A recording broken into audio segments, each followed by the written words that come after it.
The time is now 7:02. I'll now call this meeting of the Bridgewater Town Council to order. Please rise for the Pledge of Allegiance.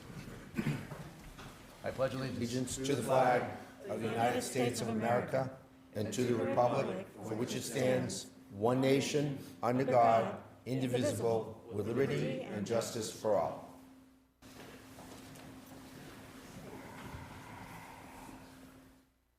Tonight's Town Council meeting is being streamed live via YouTube. Please go to the Town of Bridgewater Facebook page for the link. I do have a number of condolences. I'd like to recognize the following veterans who have passed. Edward Clem, U.S. Air Force, passed away on January 18th. Delano Kane, U.S. Army, Korean era, passed away on January 21st. William Nee, U.S. Army paratrooper, Grenada, passed away on January 29th. And Thomas Griffin, U.S. Navy, Korea, passed away on February 1st. Please join me in a moment of silence for these veterans and all Bridgewater veterans who have passed and their families.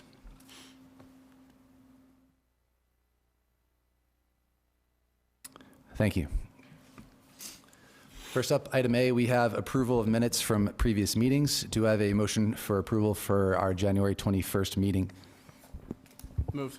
Second. Motion and a second.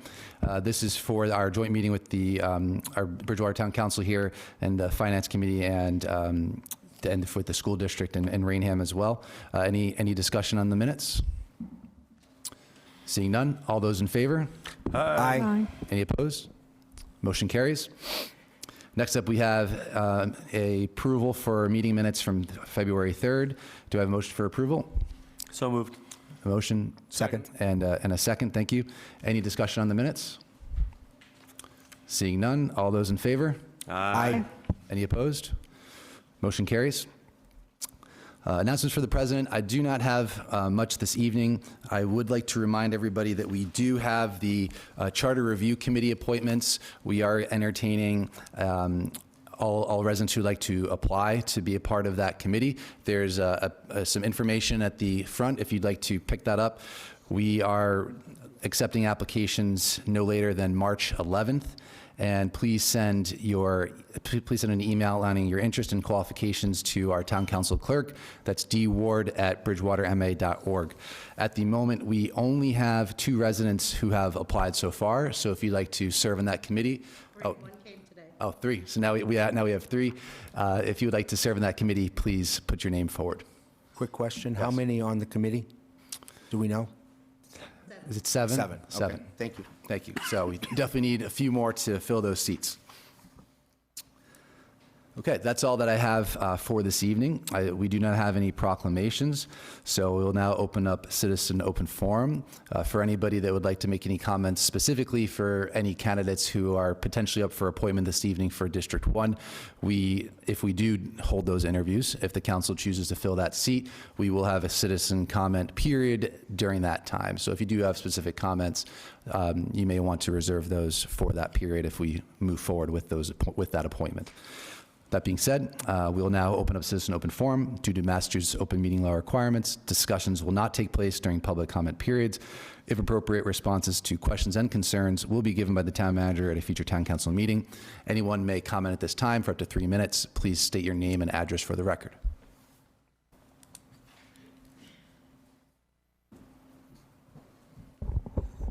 Good evening. Good evening, Janet Hansen, Pleasant Street. I'm talking about the Order 0FY26048, appointment to a vacant district councilor seat, District 1 councilor seat. My husband and I have resided in District 1. My husband has been there all his life, 70 years. I've been there since 1978, 47 and a half years. We do not want the town council to appoint a councilor to represent us. We want to choose by election. To appoint someone to fill this vacancy for such a short time seems unnecessary, since it's only 66 days away from the town election. That's not a long time. If the vacancy was further away from the town election, I would push for a special election, so we, the residents of District 1, could vote on who we want and not what the town council members want. There is no time for a special election now, and it wouldn't make sense even financially, even if there was a little bit of time. There's no time to do a special election in 66 days. Our district will survive for the next 66 days without representation. After all, we have 6 counselors at large representing everyone in town. We want to have a say as to who represents us for the next 66 days, but like I said, special election doesn't seem possible due to the short time. It wouldn't make sense.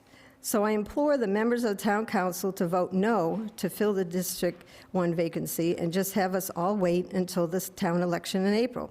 Again, that's only 66 days away. Unless you can approve a special election, I do not want town council to choose for me for a representative in my district precinct. 66 days, I keep saying it, but that's not a long time to wait. Please vote no. Thank you. Thank you.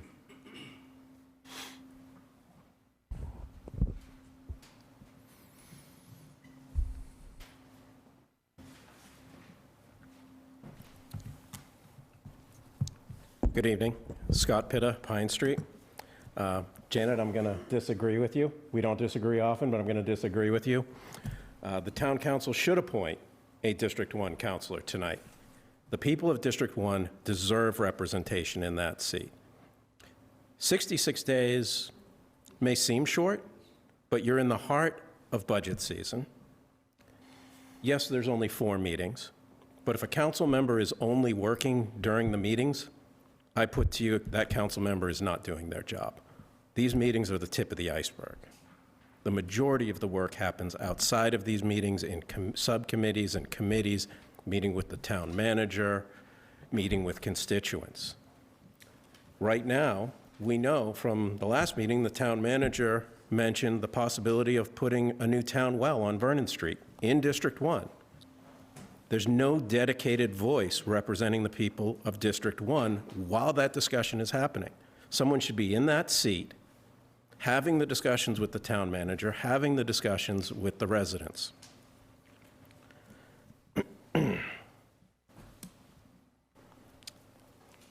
I don't want to get into too much detail on the charter, but the charter says you shall appoint.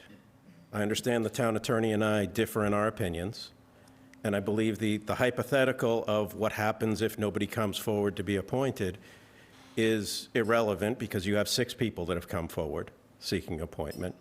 But even if that were the case and nobody came forward, the town council is not violating the charter by not appointing somebody. They're unable to appoint somebody. Where you would risk violating the charter is when you have someone who is eligible comes forward seeking appointment and you choose not to. I don't want to dwell too much on that point. The more important issue here is the people of District 1 want representation on that council. And you have 6 people here, I think 5 of the 6 people that have applied are here tonight asking you, let the people of District 1 have a voice for the next 2 months. Do not silence that voice. Thank you. Thank you.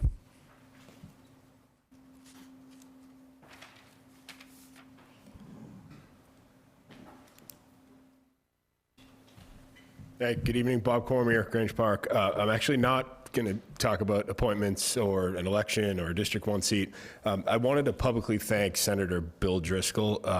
He did something really outstanding, and he did it quietly, and I just want everybody to know why. So, unfortunately, a few years ago, a wonderful family, the Hubbard family, Maggie and her young daughter were killed in a fire in upstate New York in a rental property that didn't have smoke detectors. And they left behind another toddler son and her husband that is a police officer on Cape Cod. Her family sponsored legislation to basically have governance for smoke detector inspection in rental properties, which is very much needed. Like most things, the bill was stalled in the Senate. It was in the Ways and Means Committee. And I essentially cold messaged Bill on his Facebook page and just said, thank you for coming to Bridgewater. Thank you for advocating for us. Completely different topic. Can you just send a message to your colleagues? And not only did he reply, he co-sponsored the bill and is going to take personal accountability to see it through. He doesn't know these people. They're not, they didn't reach out to him directly. He just found something as an obvious win and went out of his way to push that legislation through. The only reason that's what good government looks like, but the only reason I share that is that was a cold message on his Facebook page, on his campaign Facebook page. If we have our citizens in our community continue to reach out to our state representatives, particularly Mr. Driscoll, he's going to respond, whether that's on water infrastructure, all the problems that we have in town with school funding. I reached out on a random bill, and he got right back to me and took action and is going to push that thing through. So I'm just encouraging everyone to continue to reach out to our representatives, especially on things like infrastructure and funding for our schools. That's all. So just want to say thank you to him. Thank you.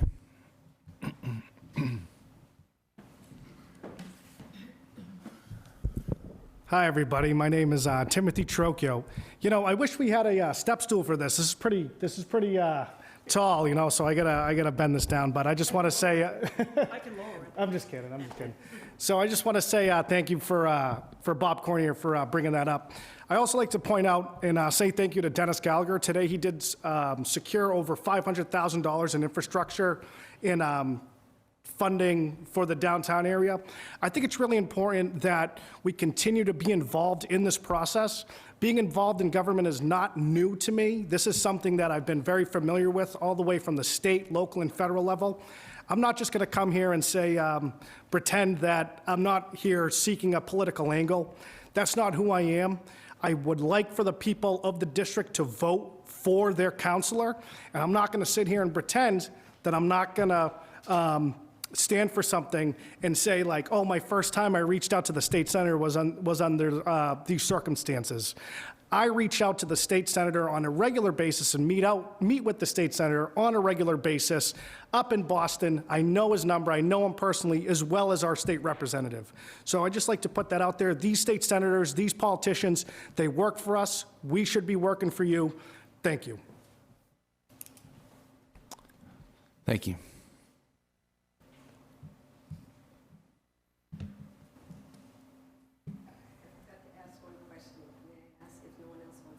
Sure.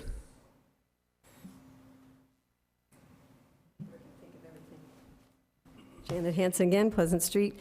I just, it was unclear to me, and I couldn't remember, if you were to appoint someone to fill that vacancy, is there a waiting period before they actually can sit in that chair or vote on things? And if there's also, if they're allowed to vote on something that's already in process that they haven't been a part of yet?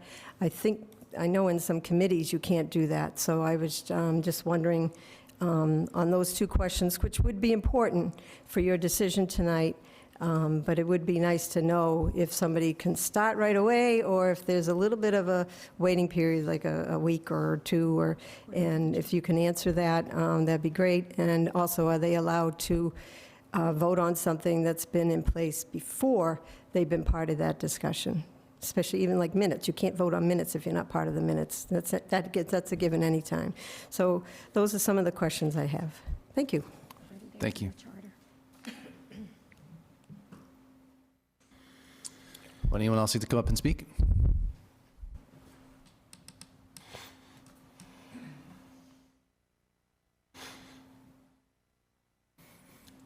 Eric Christensen, South Drive. I just wanted to agree with what Jana was saying earlier, that we should wait for, either have a special election or wait until the 6 days has passed. So District 1 gets a voice in that decision. And I agree, we have at-large counselors that will represent our district just fine. I trust you guys. So, anyway, I just wanted to add my 2 cents on that. Thank you. Thank you.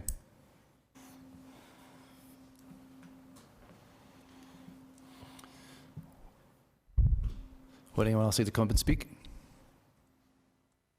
Okay, thank you very much.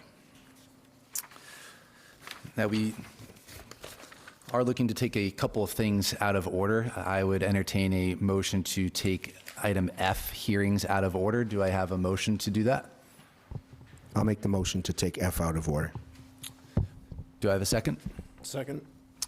Any discussion? Seeing none, all those in favor?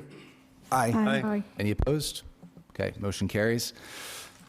So we are now going to move on to hearings. These are time sensitive because they are advertised. So thank you, Councilor Lindy, for doing that.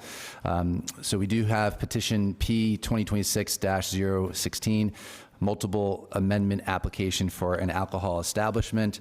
This is for Kodak LLC, DBA Pages 3 Beer and Wine at 233 Broad Street. I'm just going to ask our town manager to give us a little background info on this, if we do have any.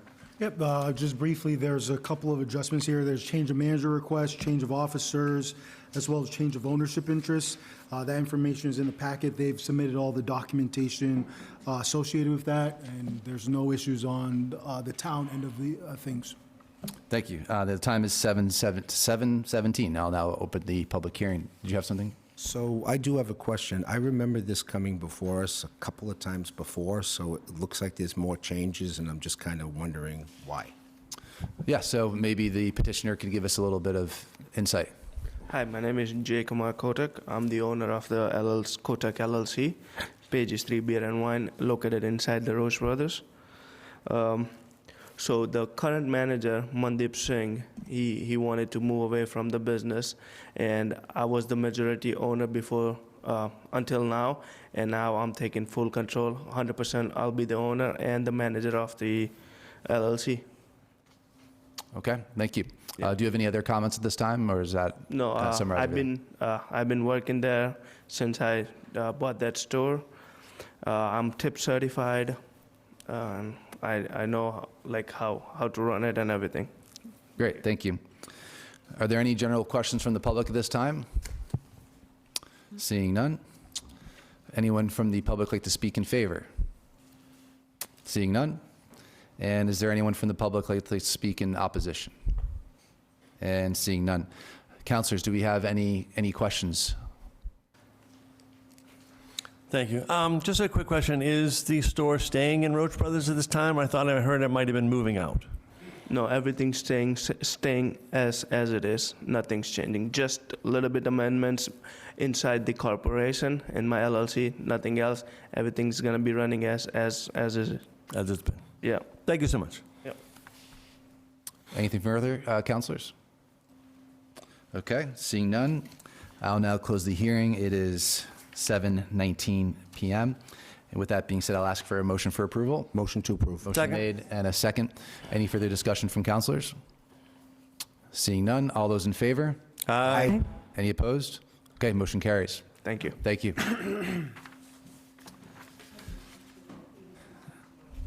Next up, we have ordinance FY 26-007.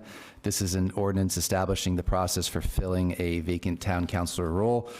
This is a public hearing notice in the February 3rd, 2026 Enterprise.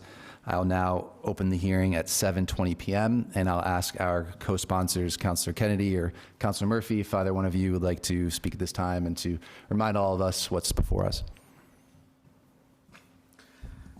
Sure. This changes the current voting process we've used to fill vacant town council roles. It allows the council to nominate multiple individuals at the same time and hold a larger vote. It also allows the council to vote multiple times for different candidates if they prefer multiple candidates. And the goal at the end of the voting is to have a candidate that has support by the most councilors, and to avoid not having enough people up for nominations so that councilors can voice their support for those individuals. Thank you. Anything, Councilor Murphy? Great. Are there any general questions from the public at this time? Seeing none, would anyone from the public like to speak in favor?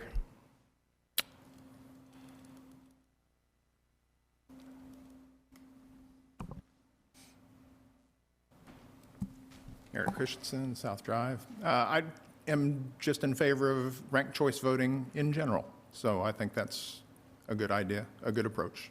Great. That's it. Thank you. Any other comments from the public in favor of this ordinance? Seeing none. Anyone from the public like to speak in opposition? And seeing none. So now move on to councilor comments. Any questions, comments from our councilors?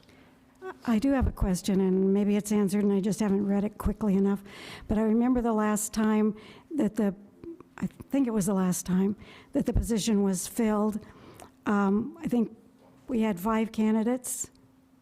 I could be wrong, maybe we had 4, and 3 of them had submitted, or 4 of them had given their speeches or had gotten votes for them.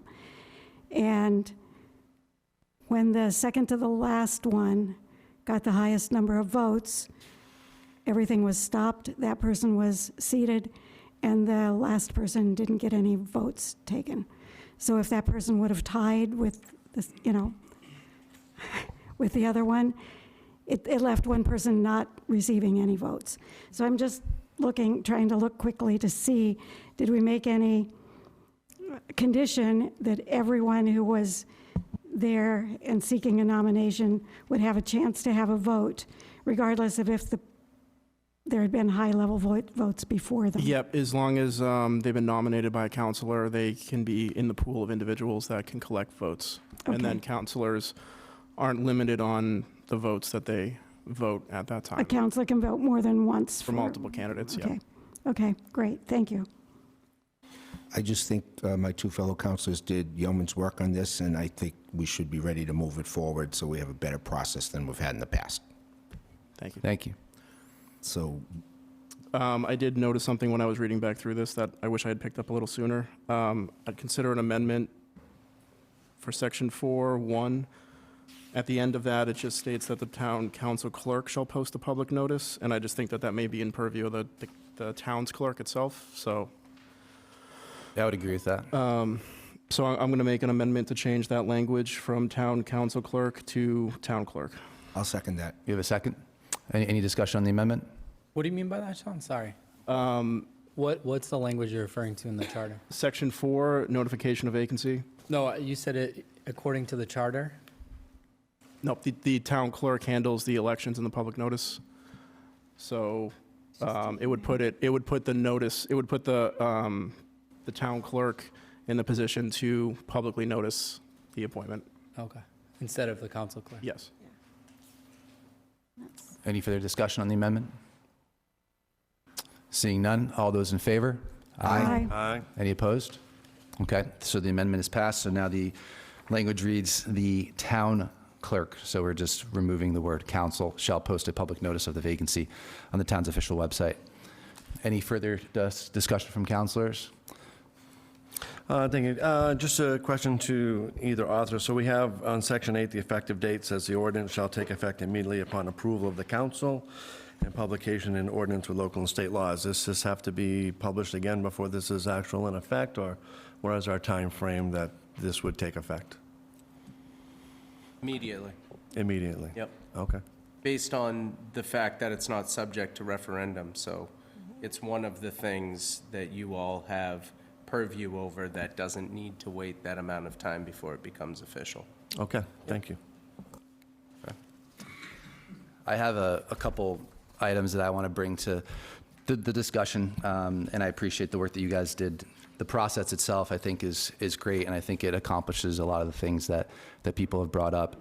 And I'll continue to kind of reiterate my position. You know, the chart, I think that the language here, again, it's open to interpretation. We disagreed on this before, but I think that this does conflict with the charter where it says that the town council shall appoint. This right here says that the town council will vote as to whether or not it intends on filling the vacancy. I personally would move to strike that.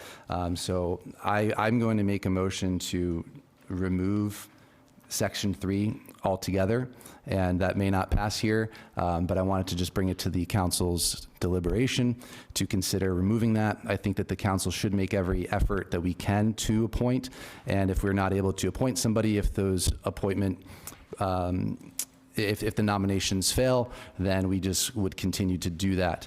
I think that there's a potential situation where somebody steps down a year out and then we choose not to appoint somebody a year out, and then we could have a district not being represented for an entire year just because the remaining 8 counselors decided to not appoint that position. And I would like some language to require us to make our very best effort. So I would make a motion to just strike section 3 altogether. I don't know if I have a second on that. Okay, I guess not. So that being said, I have a couple other notes. So under section 3, it also says if the vote is not passed, the seat will remain vacant until the following scheduled town election, or if so decided by the town council, a special election. I don't see any other language in here that enables the town council to voluntarily enact a special election unless it decides to pass the vote and the vote fails at the appointment process. But maybe I'm reading that incorrectly. Can you clarify that? Yeah, so the language in section 3 says if the vote is not passed, the seat will remain vacant until the following scheduled town election, or if so decided by the town council, a special election. So what would trigger the ability for the town council to just decide that we want to have a special election? Just in your section 7, subsection 3 on election timeline, the first line is a special town election shall be called and held within 90 days if the council's failure to appoint a candidate. Yes, so that would require a yes vote in order to go through the appointment process. And it seems that a special election is only triggered in the event that there is a yes vote and then the appointment fails.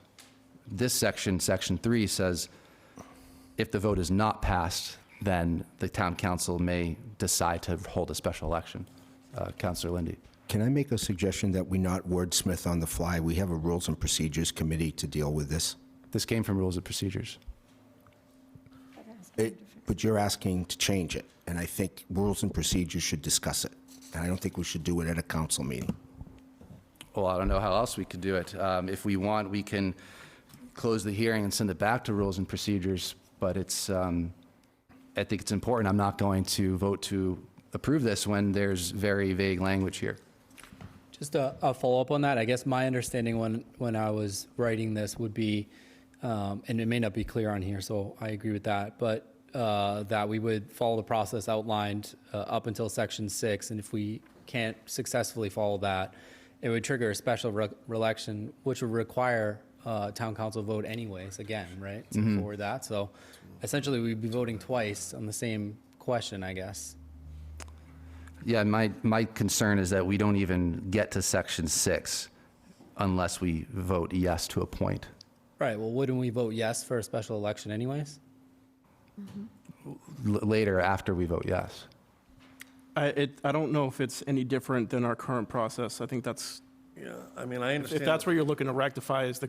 I mean, if so- we could just delete that line, I would have no problem with it. It's just that it's kind of ambiguous. It's suggesting that we could just decide to have a special election with no effort to appoint. With no, I mean, if in the same scenario that we currently have, if we were in a scenario where there was 6 months out, and we voted it down, this allows us to bring it back to the table to vote on it again for a special election, or to create a scenario where we're going to have a special election. There's It additional doesn't, language in the charter that addresses that. it doesn't have any different change. Yeah, there's no changes really from the charter on this. The charter has the same vague language where there is no time limit. And part of the reason, there are 2 separate sections, and one of them is a fail-safe if the entire voting process goes through to, so you're right, they're kind of saying 2 different things. If you, I mean, you could add the 90-day requirement in there as well, or if so decided by the town council, we could strike that and say that if there is a vacancy, that if it's outside the 90-day window, we can call a special election. Timing out with a special election versus not just having a 90-day window itself, but when our election season opens and when it closes is also a time frame to consider. So you don't want to call a special election in February when we have an election in April. So if you put a hard cap on it, without some kind of language that allows you to extend it to a regular election, then you're going to put the town through 2 election processes in a very short period of time. Yeah. It's going to cost us more money. So so if you're looking for very, very clean language on it, I mean, you'd either extend it out further than 90 days, or you could put the language in there to make that change and do a 90-day, but again, you could have an election, in the beginning of February, and also have one at the end of April, or the end of January, and then once again. Yeah. So it doesn't change much in that respect to the current process we have now, where we could go 6 months without filling a seat. But this does allow the council to revisit it if the council feels they need to fill the seat, or if there's no individuals that come forward in October, but they come forward in November, it allows you to bring it back. But if you're looking for a hard time frame, that is a bit of a sticky kind of thing to get through, to make it so we're not doubling up on an election season unnecessarily, but also allowing the council to, I guess, kind of do what they're doing right now, which is deciding whether or not we fill a seat. I'll just add to that, too, that the charter does get into specifics about the particular seat that's involved, whether they leave in the early parts of their term or the latter parts of their term, that we've run into before.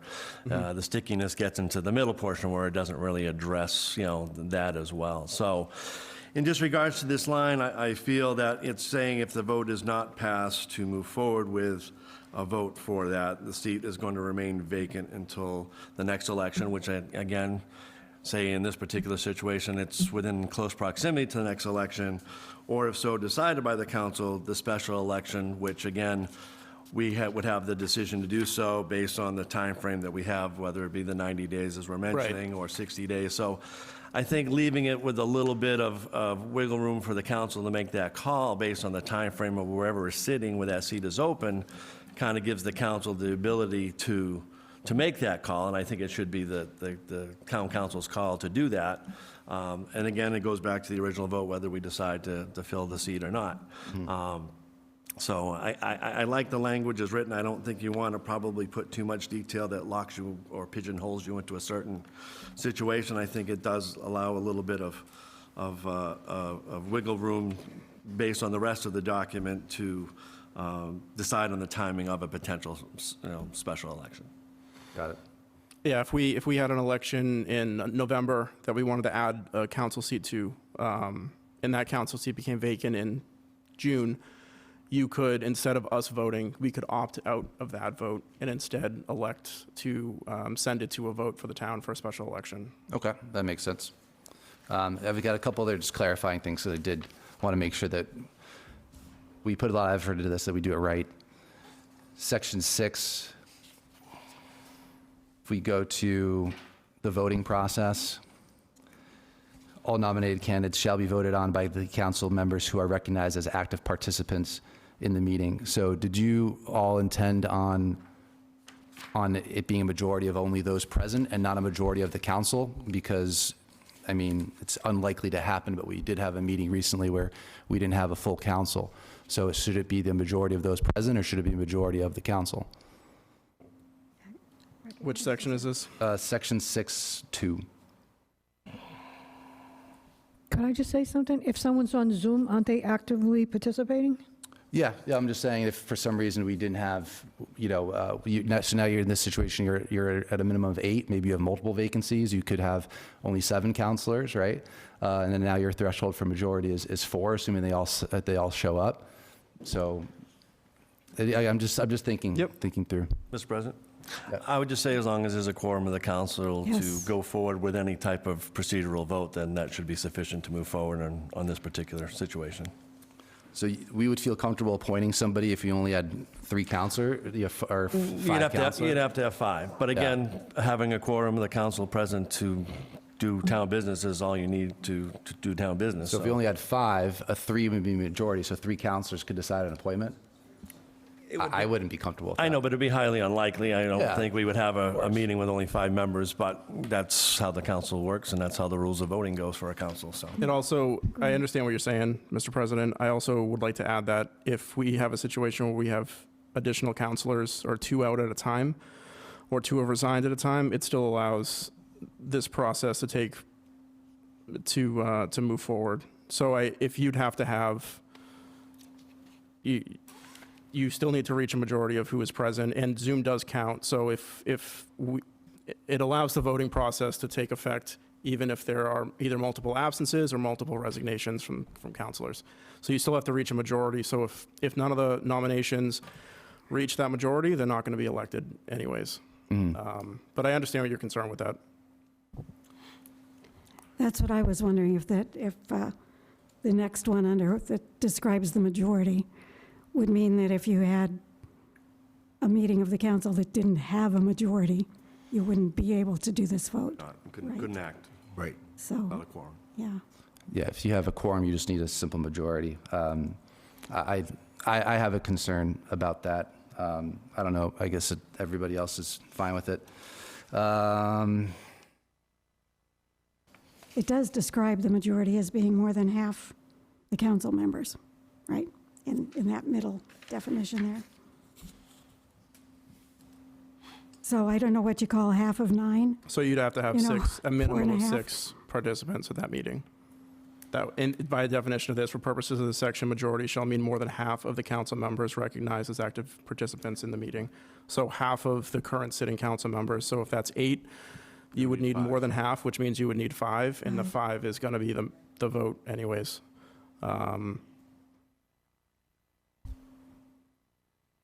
So that would go to 7.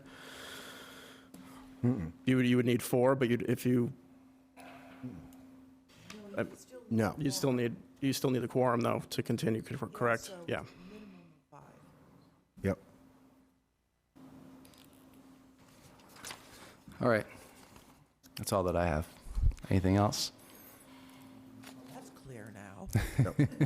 Actually, I don't know if it is clear, but if it's good enough for you all, it's good enough. That's why we have rules and procedures.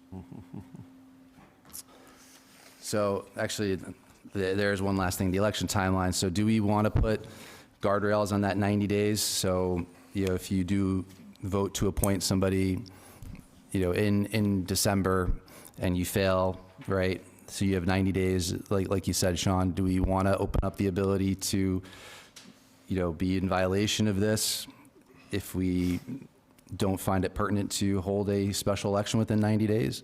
I mean, for me, this was one of the only issues that I did want to discuss at the council level, was working that time frame out. So this takes place after a special election is triggered only if we've had a meeting, or the council has had a meeting, and nobody has been elected through that process. It triggers it. So, and in here as well, timing and minimum requirements for holding a special election shall be governed by Mass General Law. I don't know if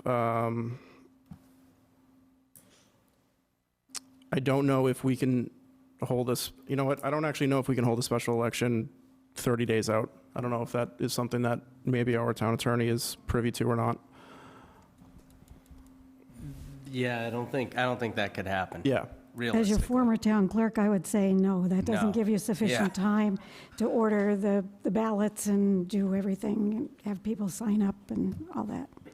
If we fail to act at a certain meeting, we could always post a special meeting to take action on a week that we're not scheduled. But if you're going for an actual election, if you're not going for Right. the town council to do election, if you're going for citizens to do the election, you're going to have to give it How long would that 90 take? days, I would say. 90 days? Because people have to sign up, that they're going to want to do it. They have to campaign. You have to order the ballots. You have to get the ballots printed and delivered. All of that, it takes some time. Maybe we should have it that it is 100 out. Special election can't be called if it's 120 days before an election. Yeah, I would suggest, provided that there are at least X amount of days before a regular election. And that could be 120, it could be It could be 180 90, days. but, 120, I was just thinking that gives time for candidates and time for the clerk and all that. Just again, so looking at potential situations. So say, we ran into this right after an election. Say, we have the upcoming election in April, something happened in May, so we're another 5 to 6 months away from a November election where we could potentially add it on to that election. 90 days gives you that. But my guess is, as a council, with that much time frame to a next election, we're going to be more inclined to potentially, fill that seat for that time frame. To me, a lot of it depends on when the timing of the situation is. If it's really close to an election, like we got coming up, then we might be more likely inclined to let the election and the electorate decide the situation. But if we're a ways from an election, then we might want to, at that point in time, to fill the seat so it's not empty for that long a period of time. When we're right in the middle of that election cycle, well, then your 90 days are going to bring you right to the next election anyway. Your only situation that really creeps up is when it's shortly after the election that you're having, either in April or November. But like I said, my feeling is any council at that time will probably work toward filling the spot unless we had absolutely no candidates. And again, 90 days, as a former town clerk has told us, should be a sufficient time to put a special election together. So I don't see going to 120 days would work to our advantage. Is there also something in the charter about a runner-up candidate? Like, let's say you're electing X number of candidates and the next one in line. Yeah, that's That goes provided back if- to a vote of the prior election. So if someone steps away from their seat within 6 months of their election, then it goes back to the prior vote where the next person with the highest number of votes could fill that seat. The charter already requires that, right? Yeah, it does. I mean, you could alter the language to say a special town election shall be called and held no later than 120 days to the next election, which would then not allow you, if you were in that 120-day window, to call that special election. But you're running up again to the timelines. That might only give you 60 days, though, if you do something along those lines. And then that would fall into the next one, which is timing and requirements to MGL, which wouldn't allow it. Right. I think as it's written, it probably suits us the best. Okay. Any other discussion, councilors? Spent enough time looking through this. No? All right. I will close the hearing. It is now 7:44 PM. Do I have a motion Motion. for approval? It's for approval. Do you have a second? Second. Okay. Any further discussion? All those in favor? Aye. And I'm a no. Motion carries.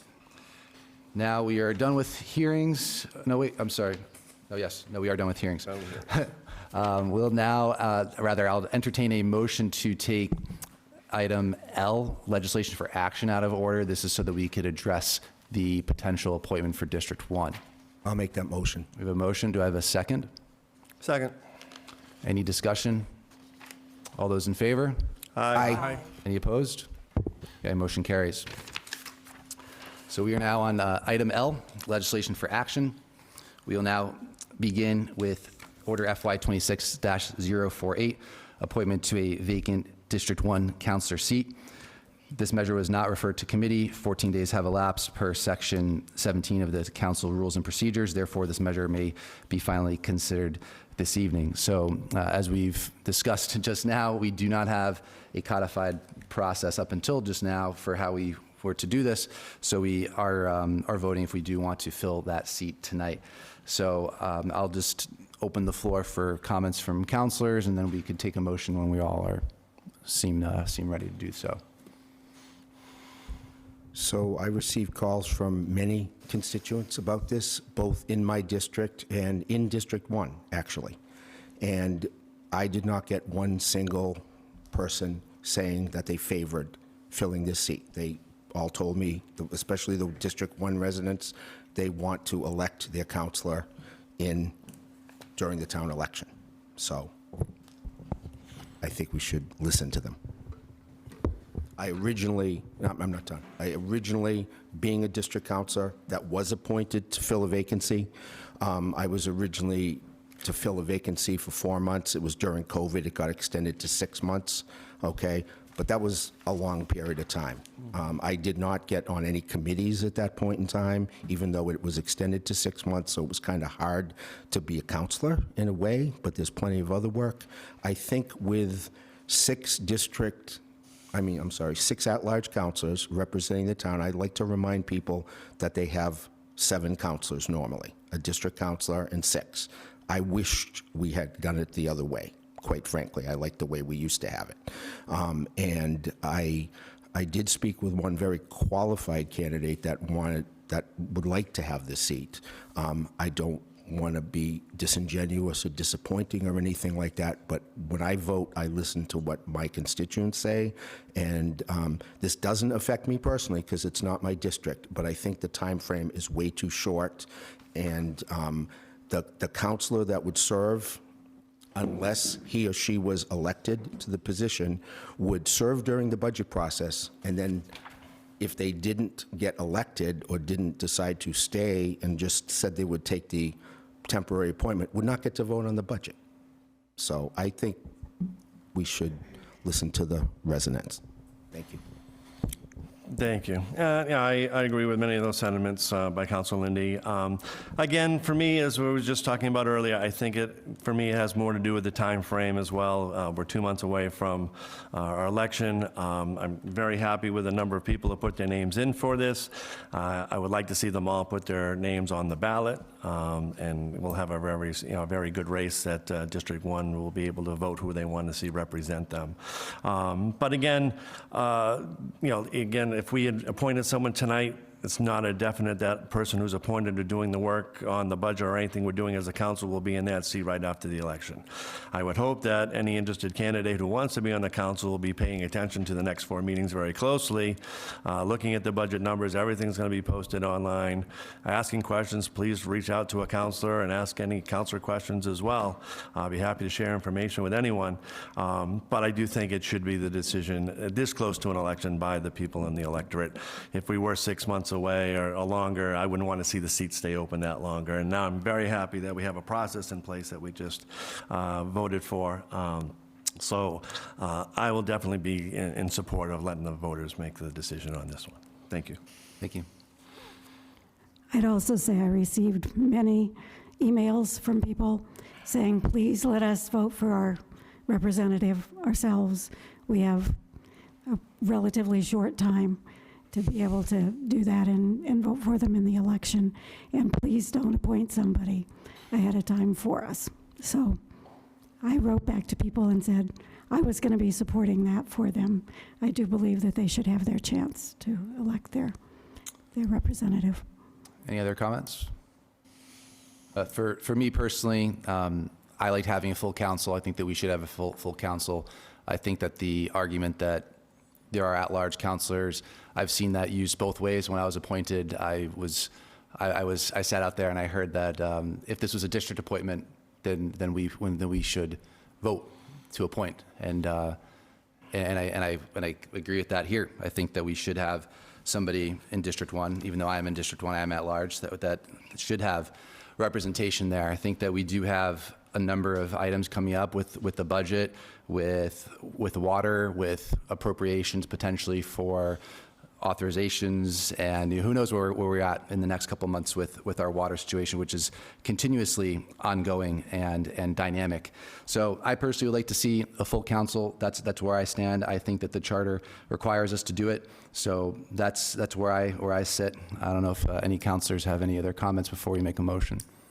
Thank you, Mr. President. The great resumes. I'm hoping everyone puts in for the full-time job, but it's a short 4 weeks. I've gotten a lot of comments from residents, emails, stop me at Roach Brothers and the places I go out.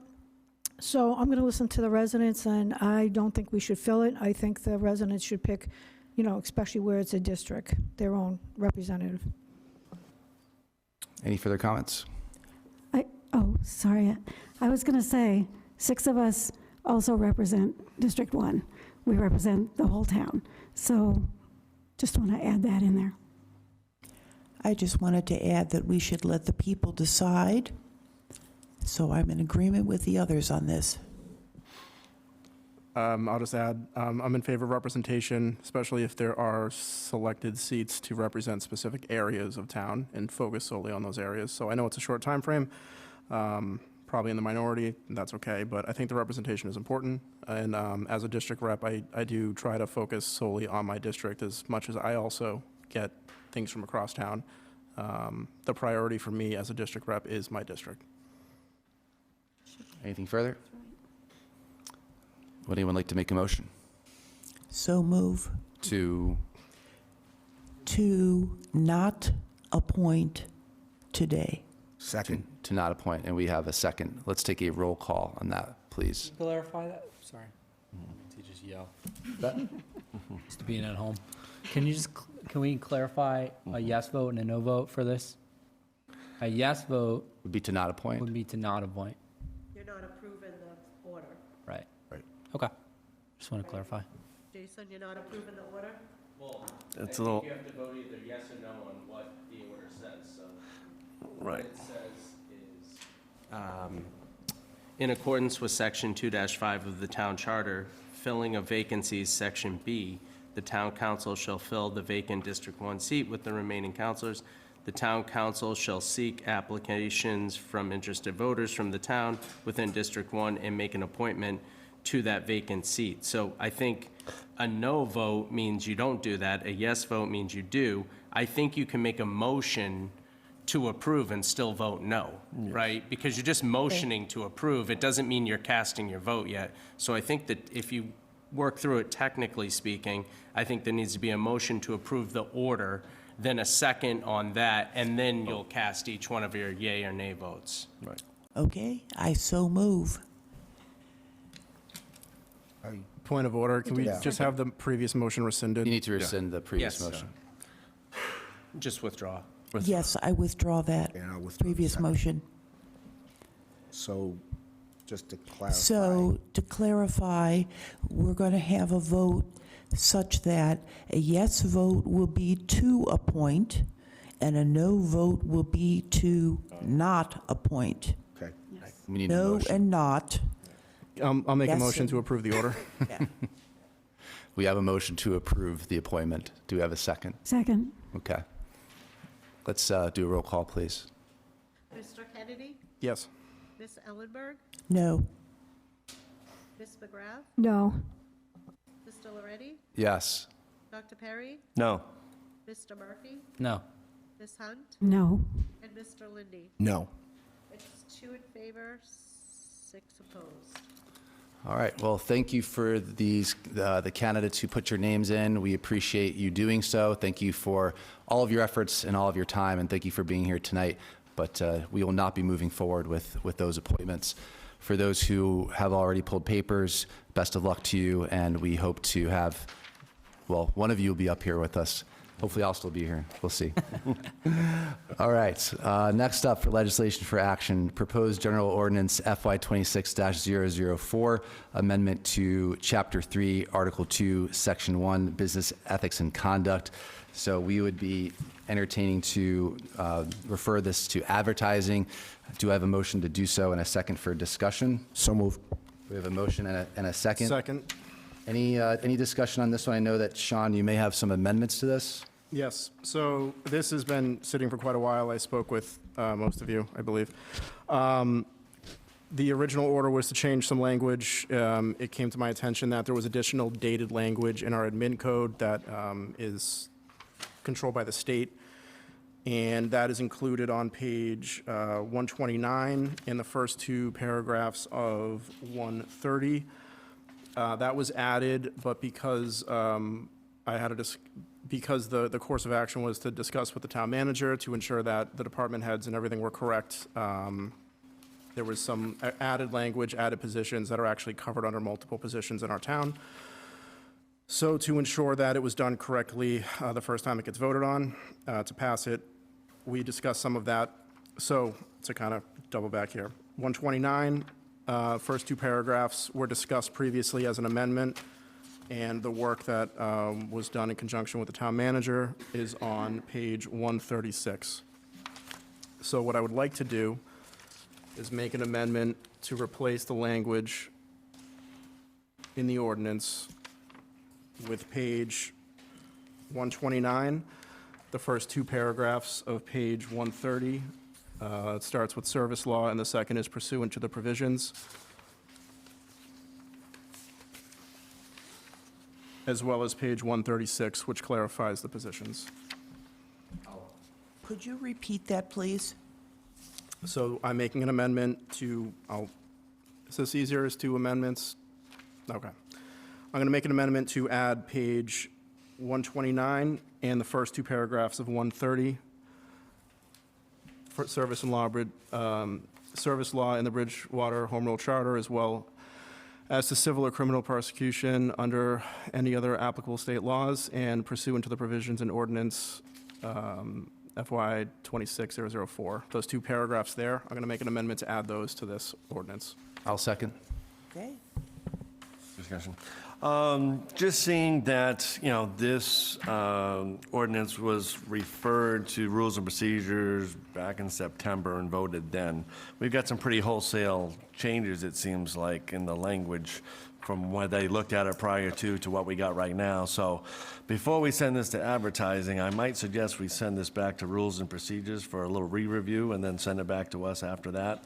It's, it's been in, committee here for a little while, but it's, I think it would be some due diligence to review this a little bit more in depth with a subcommittee, bring it back to us when it's been reviewed and make sure, because I like to get a kind of a whole ordinance kind of written in its, entirety here, instead of going from a variety of pages for something to send to advertising as one document. So I think it needs some re-review before we send to advertising, Mr. President. I would concur with Dr. Perry. Well, the motion on the floor is to amend, which is, as Councilor Kennedy said, to include 129 and the first two paragraphs of 130 to the original language. So do we have any further discussion on that, and then we can move to? Yeah, as far as amendments, I would vote to support the amendments, but after that, as far as the vote goes, I would just request to send it back to Rules and Procedures. But I'm in favor of his amendments at this point in time.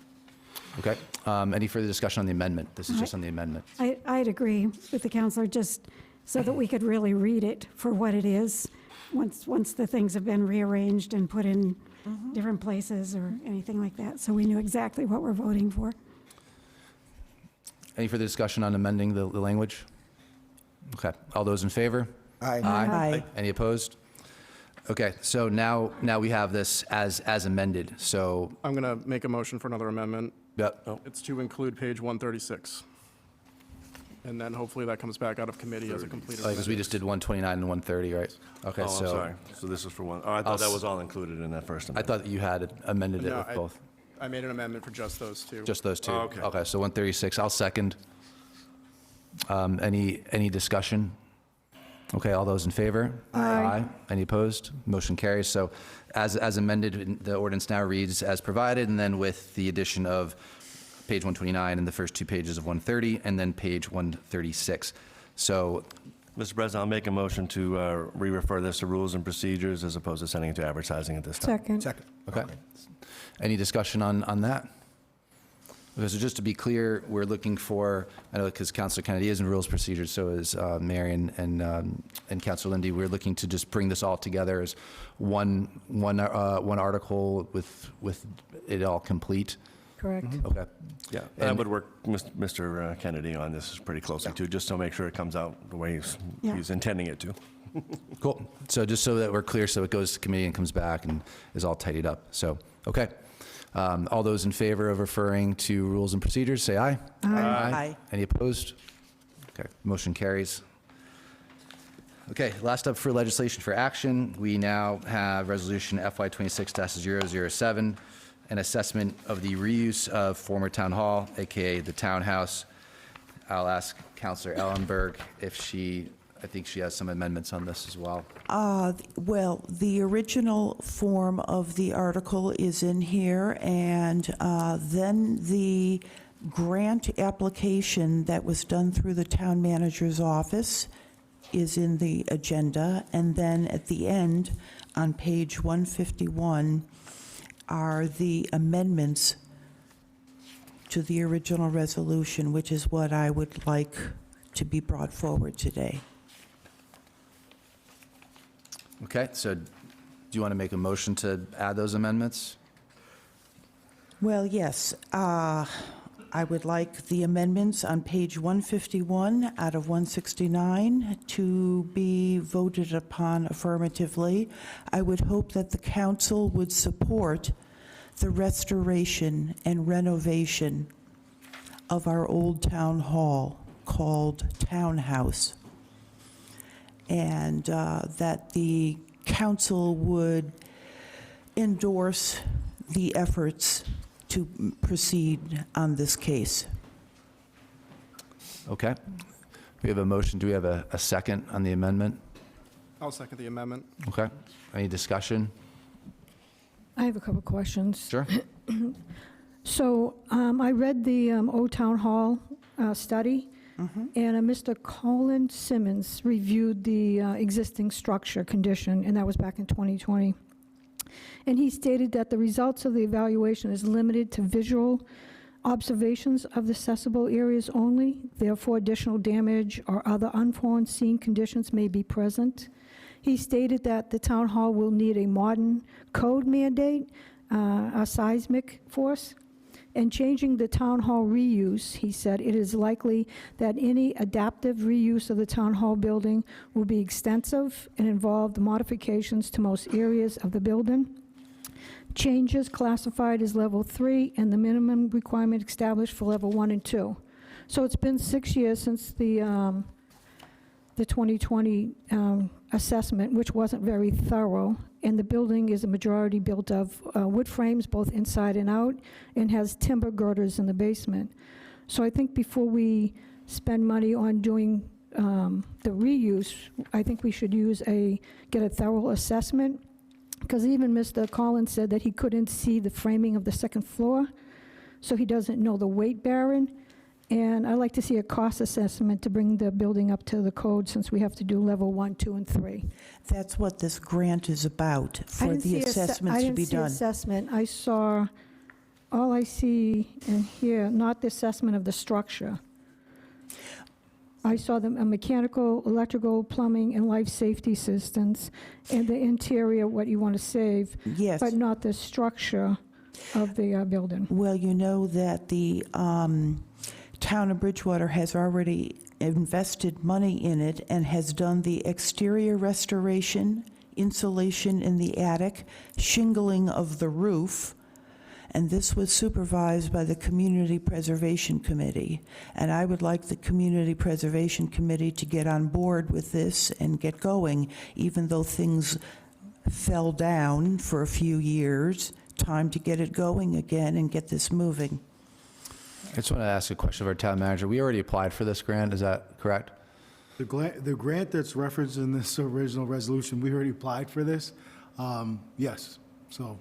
So this is not contingent upon our approval or anything like that, it's already moving forward? No.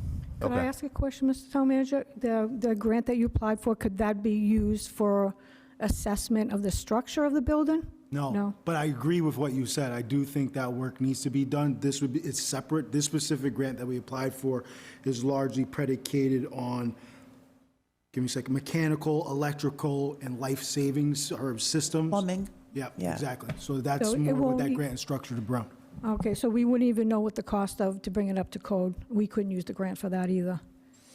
All right. No, just Not the through this assessment. process. May I point out one other thing in the discussion, and that is that the Community Preservation Committee, the CPC, receives taxpayer funds through our prior town legislation and has a fund for such things as historic preservation, restoration, open space, things of that nature. In fact, Ms. Hunt knows about it better than me, but we do have funds potentially that can be responsibly invested in town hall, in the old town hall and townhouse, and work can proceed. There are funds available.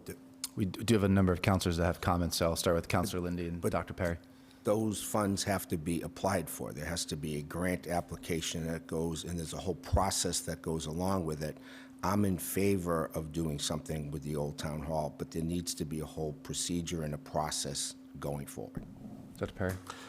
Yes, actually, through you, Mr. President, to the town manager, what was the approximate amount of the grant that we were applying for? Do we have an idea, or we just get what we get? It's a small amount. I think it was in between $10,000 to $15,000. Okay, and that was just to assess what, what the needs are.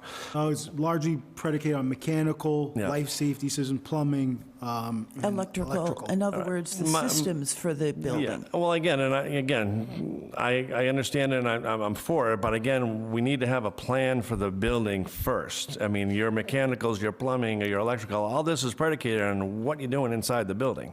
So until we have a final plan of what we're doing with the building, I think we're putting the cart before the horse here. Do we have a timeline on how long we have to use these funds as far as getting a study done if we were granted these funds? if we were granted, it generally is a year. It's within a year. So I'm for getting the funds or whatever, but I think that puts the emphasis on the town and to come up with a plan over the next year to figure out what we're doing in the building.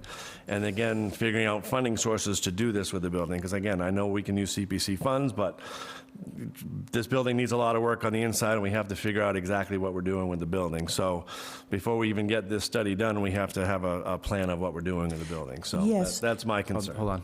Councilor Murphy has a comment, then Yeah, I was just going to comment that there was an amendment made and then a second on the amendment, and then the conversation seems to have trailed off. I don't even know what we're voting on for the amendment anymore, but I think we that should get back passed. to that. We did vote on that? Yeah.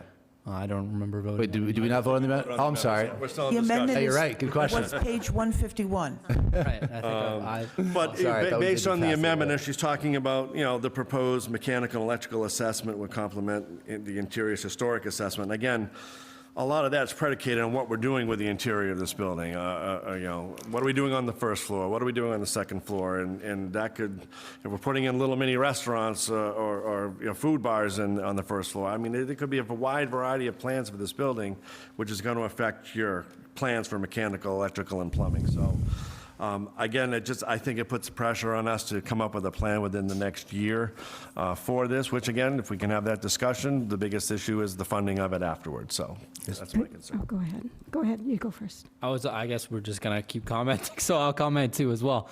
But I believe the grant is a matching grant too, so I don't know where the matching money is coming from on the town side. I don't know if that's been discussed. I think, just to go back to this, just to provide a little bit of context, I agree with what's been said. I think we have to look holistically at this town hall. The reason why we applied for this grant, it is on an annual basis, this grant. And for any opportunity to have additional funding, if the council, this community, and I decide to move forward with the town hall, we want to have those funds available to us. If we're not ready to proceed, we don't accept the grant. We don't move forward with it. So if we are prepared to proceed, that would probably look for an appropriation through the CPC. But once again, I didn't want to be a barrier to this grant being applied for because it's an annual grant. There hasn't been a determination that we're going to fund this stuff. That's where we're at. You were saying, sorry, just a clarification on that. You were saying that the matching funds would come from CPC on that? I'm not saying that because we could apply for it. The CPC ultimately has to make that decision. That might be an avenue to fund it. There's a couple of variety of ways to do that, but that probably be one of them that we look to. But we have submitted an application. It is a matching grant. Yeah, but we can also say we're not going to utilize that. If we're not ready. Yeah. I would like Councilor to, Lundy. The Mass Cultural Council also does facilities grants, too. So there's other opportunities to apply. Maybe besides this funding cycle, there are major facilities grants that you can get once you have a plan for it, which we don't have. Yeah. yes, I was going to say this is maybe ahead of having a plan, but we wanted to make the deadline and not wait for an entire year. I would point out that the Townhouse Reuse Committee is now defunct. So I would point out that we would need to make a new committee or have the council ask CPC to take on the advancement of this cause. That's not what CVC does. So, yes, there needs to be somebody who is active on this. I would suggest that perhaps CED committee could do some research and some work to figure out exactly what we want to do. As somebody who has spent a number of years working on that building, I'd be happy. I'm on the CED. I'd be happy to be part of that and try to take up where we had to quit about 3 years ago and talk about it. We've done the exterior, we've done the roof. It's the interior that needs to be taken care of now. And if we have to be thinking about what are we going to want to do with the interior once we restore it. So I think those are things that the Community and Economic Development Committee could talk about, bring back to the council. Of course, the council would be voting on whether or not that was going to happen. But I think the CED could dig kind of into that and bring it back around here and see what we want to do. I do not believe, well, it isn't that I don't believe it, it's that I do believe that the Community Preservation Committee is not going to do that kind of work. They give you funds if you qualify for them. They don't come out and figure out what you're supposed to do with funds.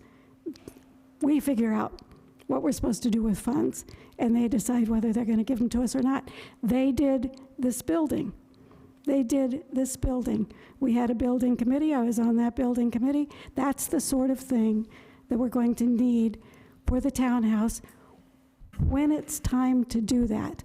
And I hesitate to say this because I care very much about that building. I care very much about doing things to save that building, and it's an old building. It's not like the McElwain School was. That was a brick building that could sit for 20 years with nothing happening to it and then end up something that's winning statewide awards all the time for what it became.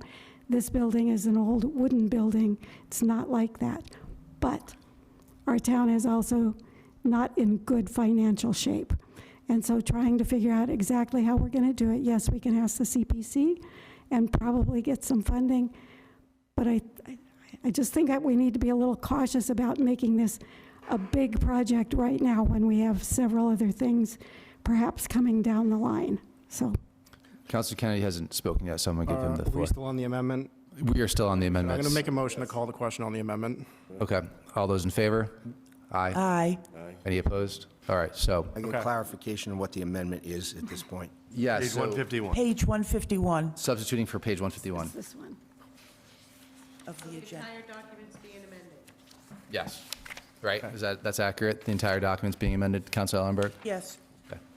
Mr. President, I do have a question through you to the town manager. I'm just trying to clarify, because there's been a lot of discussion in different aspects of this. Is this like the first step to assessing whether the building is going to be functional, what work we're going to do may need in the future, or does this actually pay for work is this going to start the process for doing work in the building? Because it says assess the interior renovations. Is that just taking a look at the building, having everything reviewed? It's a resolution, it's not an No, order. It's a resolution that doesn't, I mean, this other amendment is different from what was proposed initially. I can't speak to what the amended resolution is. It's not going to look at the overall building or anything like that. We've already applied for an assessment. It's called a system replacement grant, specifically for electrical, plumbing, life safety systems. That's it. That's all we've applied for. That's all the funds that could be utilized, if we even utilize the grant. Just didn't want to have that as a barrier because it's an annual grant process. If there was a determination that we were going to put some time and effort and money into this. But I agree with Councilor Hunt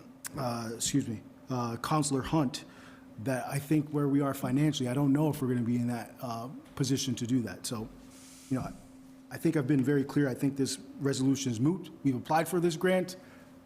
There you go. That's where we're at. Additional information, I did a little research on this too, and I was told that the CPC has voted for an interior assessment, and the town is in the process of issuing an RFP. I don't know if that's correct. Through you to the town manager? This, they have issued, we're looking at the procurement of that. Okay. Can I ask one more question? So how much is the grant for, and how are we going to match that? The grant, I think it was between $10,000 and $15,000. It depends on what the amount is given by the MCC. And we'll have to make a determination. Maybe that's through the CPC, maybe it's another funding source. I doubt it's another funding source, but it might be the CPC. But I can't say it is, because you have to apply, and the CPC will make a determination if they want to fund that. So I'm not going to say the CPC will fund it. So it might come out of our budget? I will tell you that I will not be submitting an order to take, and I've said this very clearly to Council Ellenberg, I would not submit an order to take this from any other source of funding. Thank you. We're not in the position to do that. And I have no problem with that, because obviously our budget is the priority, but time is a wasting, and we don't want the building to rot. So CPC is an alternative. So that being said, do we have a motion? Motion to approve? Okay, do we have a second? What happened with the amendment? Did we vote? We voted on I that. thought I thought we were just voting to move. He moved the question. Oh, To move the question, not on the amendments. right. Oh, so we do have to approve the amendment still? Yeah. All right, sorry about that. Okay, so let's vote to approve the, So it's a resolution. No, he moved the No, I question. moved the He question. voted- Question, we did he vote called on the the- we did vote on the, I yeah. called the Okay, question. so we're voting on it as, Voting on the resolution. Yeah. Right, you voted the amendment after after he moved the Counselor question. Kennedy All right, called that's the what I thought. question. Yeah. Okay. So now Yeah. we're just voting on the resolution. Yeah, so Councilor Ellenberg made a motion to approve the resolution, and we're waiting to see if we have a second. I'll second. Okay. Any further discussion on this? For me personally, in the absence of a clear long-term plan, I am only going to vote no because of that reason. I also don't personally agree with a cultural center there. I think we need to do more investigation, but that's just my personal opinion. So I am very, very happy of the work that you did, and I think that we should pursue all grants, but just speaking for me personally, that's just how I feel. But I'm glad that we applied, but what we do here carries no weight as to what happens next. We've applied, and we'll cross that bridge if we get there, if we do get the money, and we'll see. But I think in the meantime, we should continue to do the work as to what should be the overall plan moving forward, and then we should figure out what to do if we do get that grant. So anything else before you vote? Yeah, I'll add, I agree with you. I don't necessarily agree with locking in what we're going to do with it at this current moment. I know it's a resolution, but I disagree with like the sentiment of that. I'd like there to be larger discussion as to how the facility will be used. We all either discuss that or that gets brought forward towards us. And I would like to see just more of a plan. I appreciate the grant's been applied for. But yes, we also have funding issues, so that's kind of where I am on it. The motion's been made and seconded. Is there any way to amend anything to send it to CED for study so we could look into it further and not have the work of the reuse committee go to waste? the wastebasket? Again, it's just a resolution. It's just a resolution. It's not going to have any weight. Right. It's just sentiments of the council. CED, if you all want to explore something like this, I would recommend putting on as part of a discussion item. Right. And you don't need legislation to do that. Okay. I would just agree with the comments that you did make. Some of the parts of this I do like, some of it I do not like. I do think that, again, a lot of things need to be put in place. I like the fact that the grant's been applied for, so if we do get those grant monies, we can use those appropriately. Again, the resolution is, again, just a resolution, but some of the language I'm not in support of, especially toward the tail end, so I'm not quite sure what I'm doing with this resolution, but I Okay. recommend a roll call vote Before on we it. vote? I like Mrs. Hunt's idea, doing a committee. She knows well about this, and your department, the CDC, handling it and bring it forth. And I want to thank Council Ellenberg. There's a lot of work in there, so I appreciate that. Thank you. Yes. Okay, can we do a roll call vote on this, please? Of course, since I can't talk. Mr. Lindy, Yes. Ms. Hunt, Yes. What do we? Mr. Murphy, No. Dr. Perry, No. Mr. Loretti, No. Ms. McGrath, No. Ms. Ellenberg, Yes. and Mr. Kennedy. No. 3, 2, 5. Motion failed. Motion fails. All right, thank you. So now let's go all the way back to item E, appointments. We will not be doing the District 1 appointment. We do have a Board of Health appointment. Mr. Kevin Bloomquist, do I have a motion for approval for Mr. So moved. Bloomquist for the Board Second. of Health? We have a motion and a second. Do we have any discussion on his appointment? I saw his background, especially in Title V, and that's part of what Board of Health gets involved in, so I'll be in support of his appointment. Same. Anything further? All those in favor? Aye. Any opposed? Okay, the motion carries. Now we'll go down to item G. Hopefully everybody's following along. Over the map.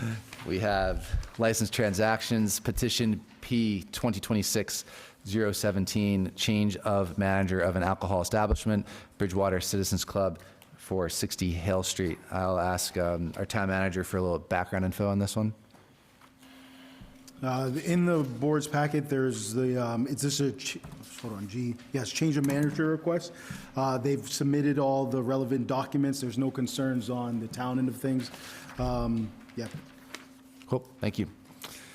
Do I have a motion for approval, second for discussion? So moved. Second. And a second. Any discussion? All those in favor? Aye. Any opposed? Motion carries. Okay, we are now on to presentations. Did you fall asleep? Let's do it, like I know what I'm doing. Was 8:22? Wait a minute, don't go away.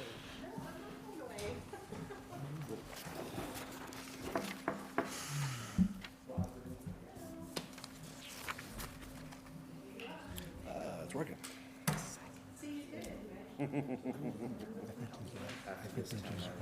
Whenever I use technology. You have to use the microphone. Yes. I don't like the microphone. Stay behind the podium there, sir. I don't like this.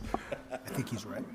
Whenever I teach and I use PowerPoint, my biggest fear is walking in and it not working, and have somebody come up and still can't fix it. Thank you. You did it, Ray. Shoot from the hip.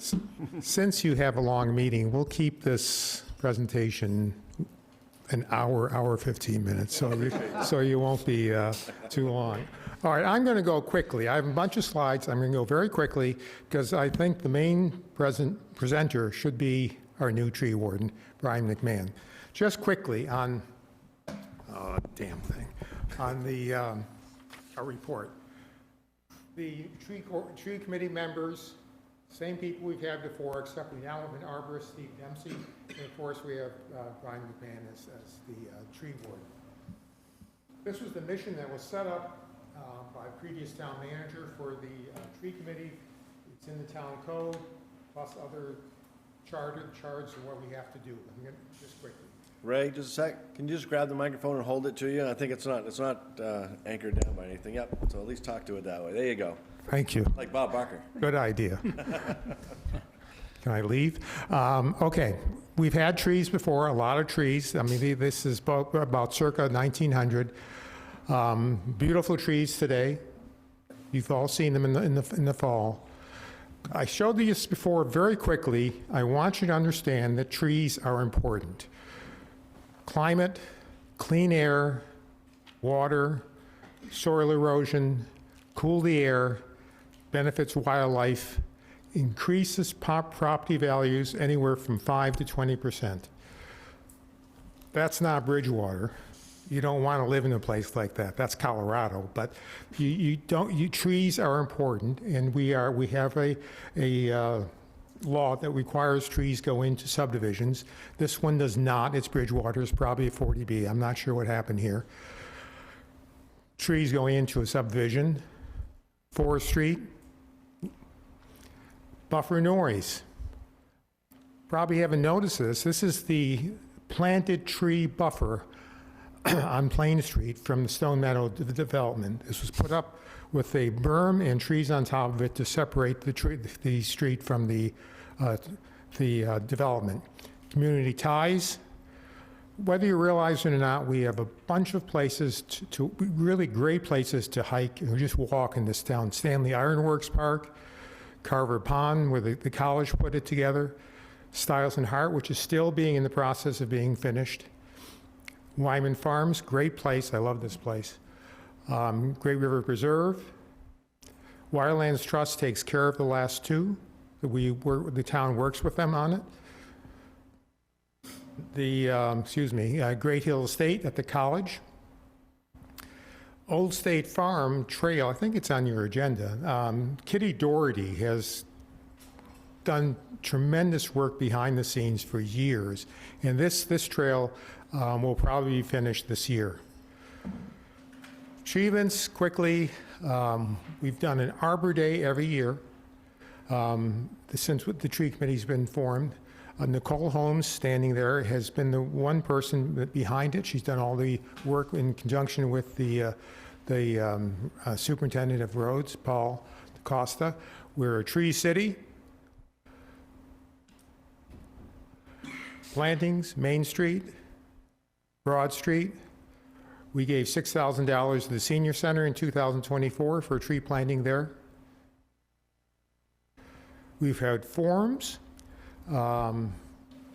trying to help the public understand not only how to plant trees, how to take care of trees, but also just the laws regarding trees in this town.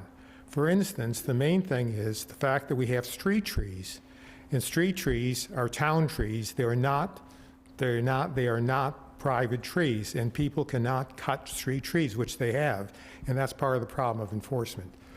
We've also voted to plant a tree in the common and a plaque for Bill Malpe, who was the unpaid tree warden for years. He was on the tree committee. He's done great work. He is no longer on the tree committee anymore, so we want to honor him. We proposed updates to the shade tree ordinance, and we proposed a new schedule for mitigation, which I think is going to move forward now. Just quickly, the town has a number of ordinances regarding trees. The zoning ordinance, which I just want to mention to you. The line here, this was when the zoning was redone 3 years ago. We inserted for a mitigation proposal. In other words, the point is, the money that the tree committee has right now is coming from mitigation. We do not have a budget. The mitigation mainly from the warehouse on Bedford Street, which you've all seen, the large warehouse. That's where the money's coming from, what we're spending. It was recommended that we not simply ask for money, that we have a bylaw that says we can ask for money, and it's in there now, and hopefully it will be approved shortly, so that the planning board can actually ask for money. Concerns going forward, this is what I had last time. We have a tree warden now. We have an arborist on the committee. There are other issues that we would like to move forward with, possibly a tree survey. Public education is important. The forums are nice, but they're not enough. We'd like to be able to do some sort of mailing to people to help them understand the laws regarding trees. A lot of issues, dead trees, diseases, National Grid does what it has to do, and they just go down the street and they cut all the limbs down because of the wires, of course. Development can be an issue. You want development, but when somebody comes in and wants to clear cut, what do you do? So that is an issue that we should be able to deal with. Public awareness, I already mentioned, and we need a budget. Money, grants are drying up, where there's possibly one grant we're going to apply for this year.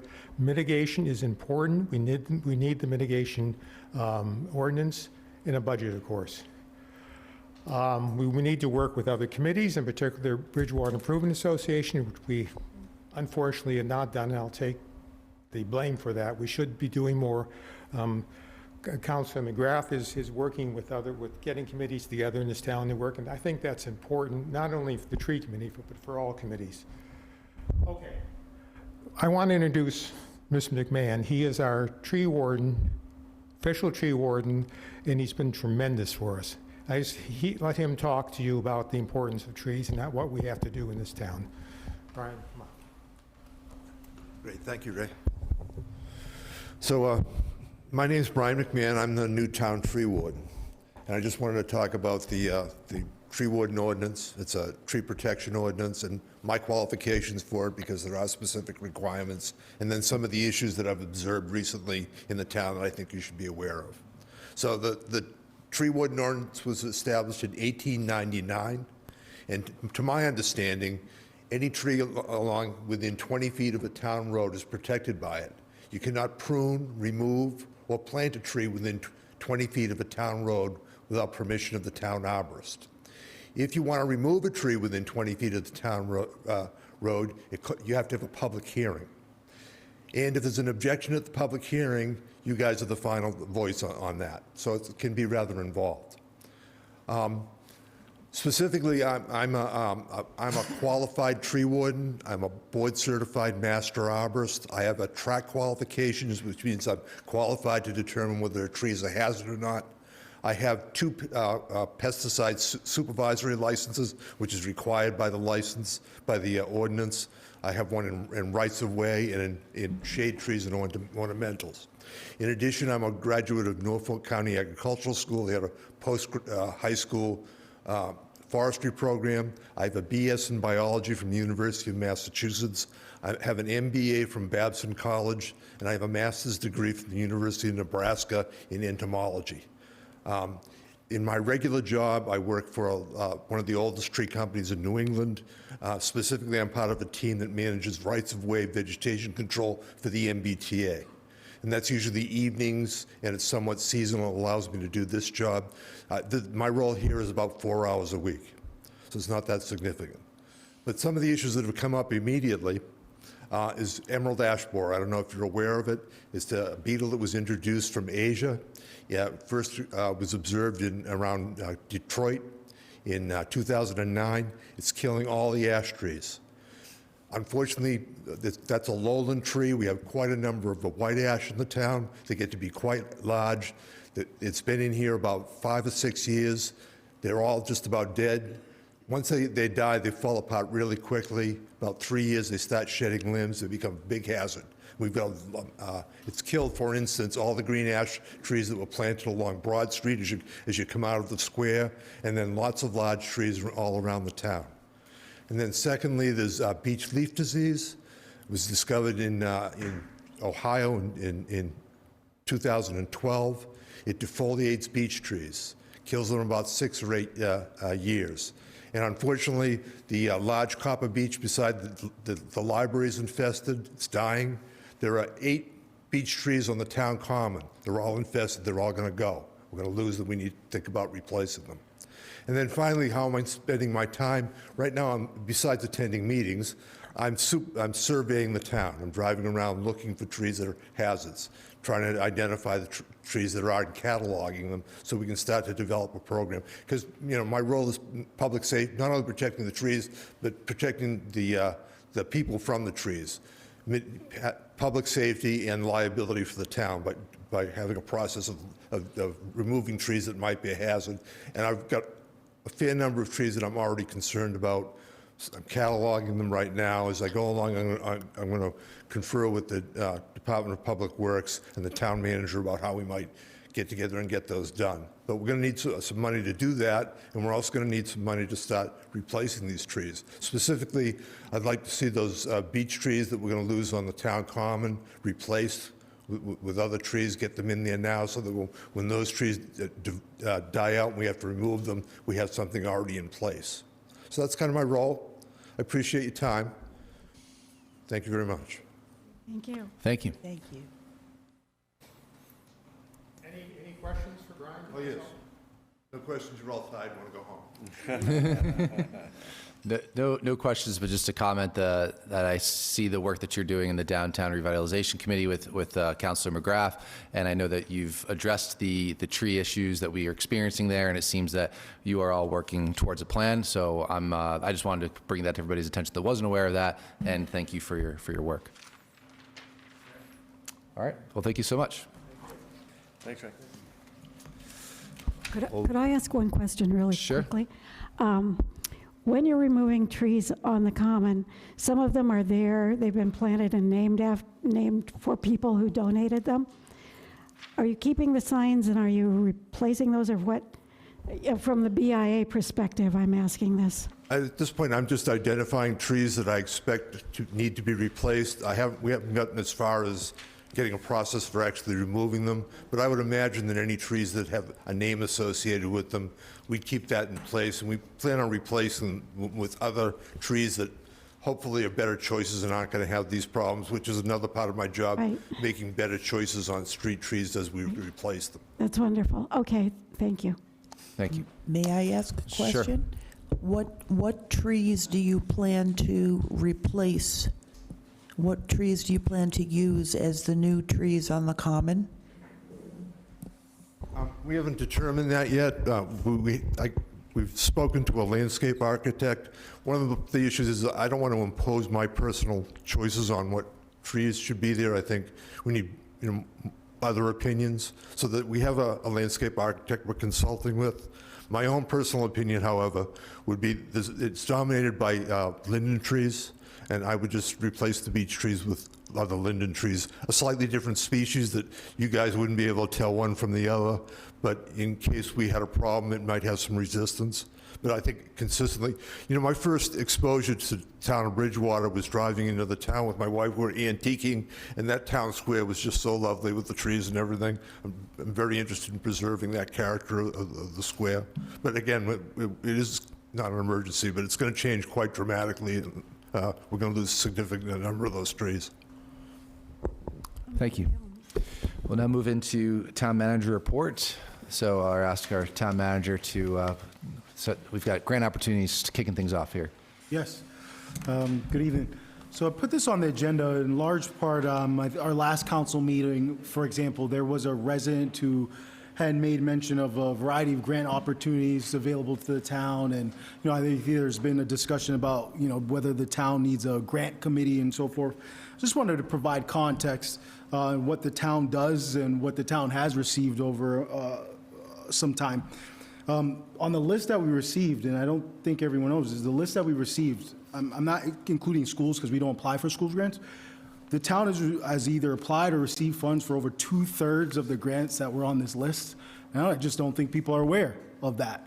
One of the things that I've done since I've gotten here is, one, be incorporating the operational updates grants that our office directly works on to keep the council apprised of those grants. I'm working with Ms. Guarini in the finance department. I think we'll publicize some of the grants that we've received and put them on the website so people can understand the work that we do. This is a process where literally almost every single department is hands-on in applying for grants.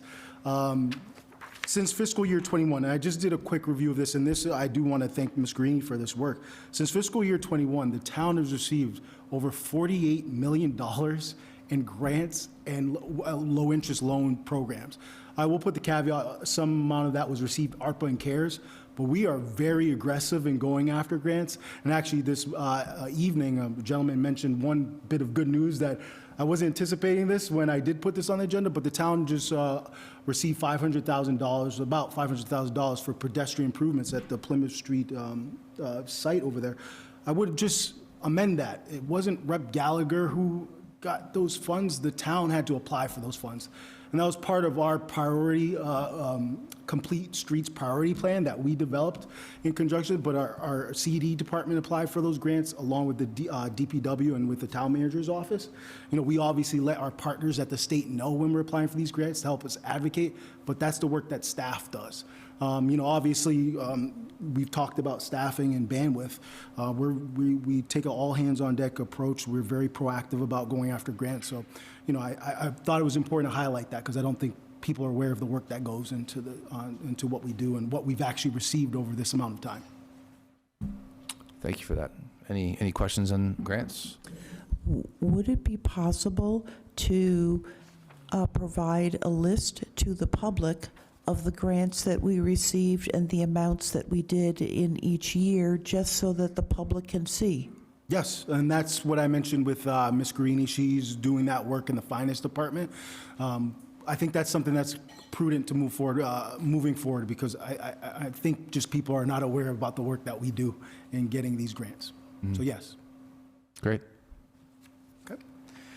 The next item is just a real brief water update. I don't have anything too significant in regards to the water situation. We continue to receive water from Middleborough. My plan is in March that we will have Apex, who's our engineering firm who helps assist, who helped do the water master plan, who's working with the trailers and doing a lot of the engineering work, is in March we have a more in-depth, robust presentation about where we're at, includes the treatment trailers, any alternative water sources that we're looking at. So in March we'll give that update.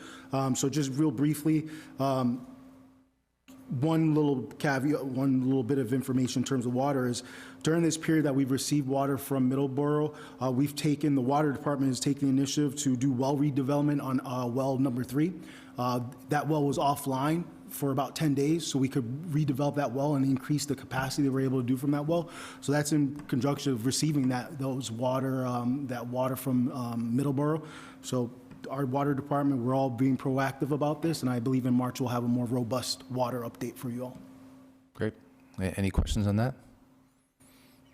With that update, we'll have some timelines as well attached to that, I imagine, in that presentation. My hope is that, yeah, we'll have a more robust presentation. We can outline a variety of opportunities and have some general timelines available. Great, thank you.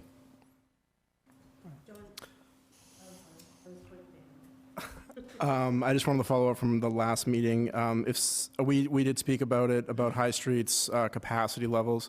If that information could just get sent over to me at some point, just want to mention it while we're on water. I think that question has been asked a couple of times, Yeah. whether High Street has the capability Yeah. to take on the capacity of water from 10A, 10B. It's in the water master plan. It does have that capacity to do it. I think one component that we have to take a look at, and this is part of what the overall presentation would be, is, we have to consider the PFAS levels and different things like that. And what the initial plan was to do PFAS remediation, I think in 2030. Do we look to do that more sooner, et cetera? So I think that's part of the holistic discussion. But in terms of the question, was it built to take that capacity from 10A, 10B? Yes, it was. Could you just direct me at some point to that information? If it's on the town website, that's fine. Yeah, I just had residents ask specifically for that particular set of information, so that's why I'm following up on it. Yep. But thank you. You're welcome. Did you have something, Paul? Yeah, just had a question around the blue drop system. I feel like I get asked on a daily basis if it's working on any particular day, and I've seen some of the Facebook posts. Is there any way we can have maybe a consistent spot or somewhere where I can direct folks to go when there are issues or outages, or are we posting on Facebook? What do you suggest we communicate to folks? Yeah, that's a great question. We the DPW department has a Facebook page where they do make those posts, and we also post it on our website. So I think if people are interested in that, I would say subscribe, follow the DPW page in particular. They make sure to update there, but also our website. We do post if there's issues there. And has the machine been having an unusual amount of issues? I mean, is that why I'm getting these requests? I wouldn't say unusual. I think these machines, weather has plays a part in it. Also, the usage, it is very well used. One of the things that we're looking at exploring, I have to give credit to a council and speaking with a variety of you all, we're looking at other system outside of Blue Drop that may be more weather appropriate. I've mentioned this a couple of times, we're looking at other sites to add another Blue Drop or this other potential water service. So that's something that we're looking at, and we probably I would say, tip my hat, part of the budget process. That will be something that we'll probably budget for and plan for moving forward. But we're exploring that. Yeah, okay, just as a follow-up, can we get the statistics on usage? Is that something you could share with the council? Just curious how many you're using.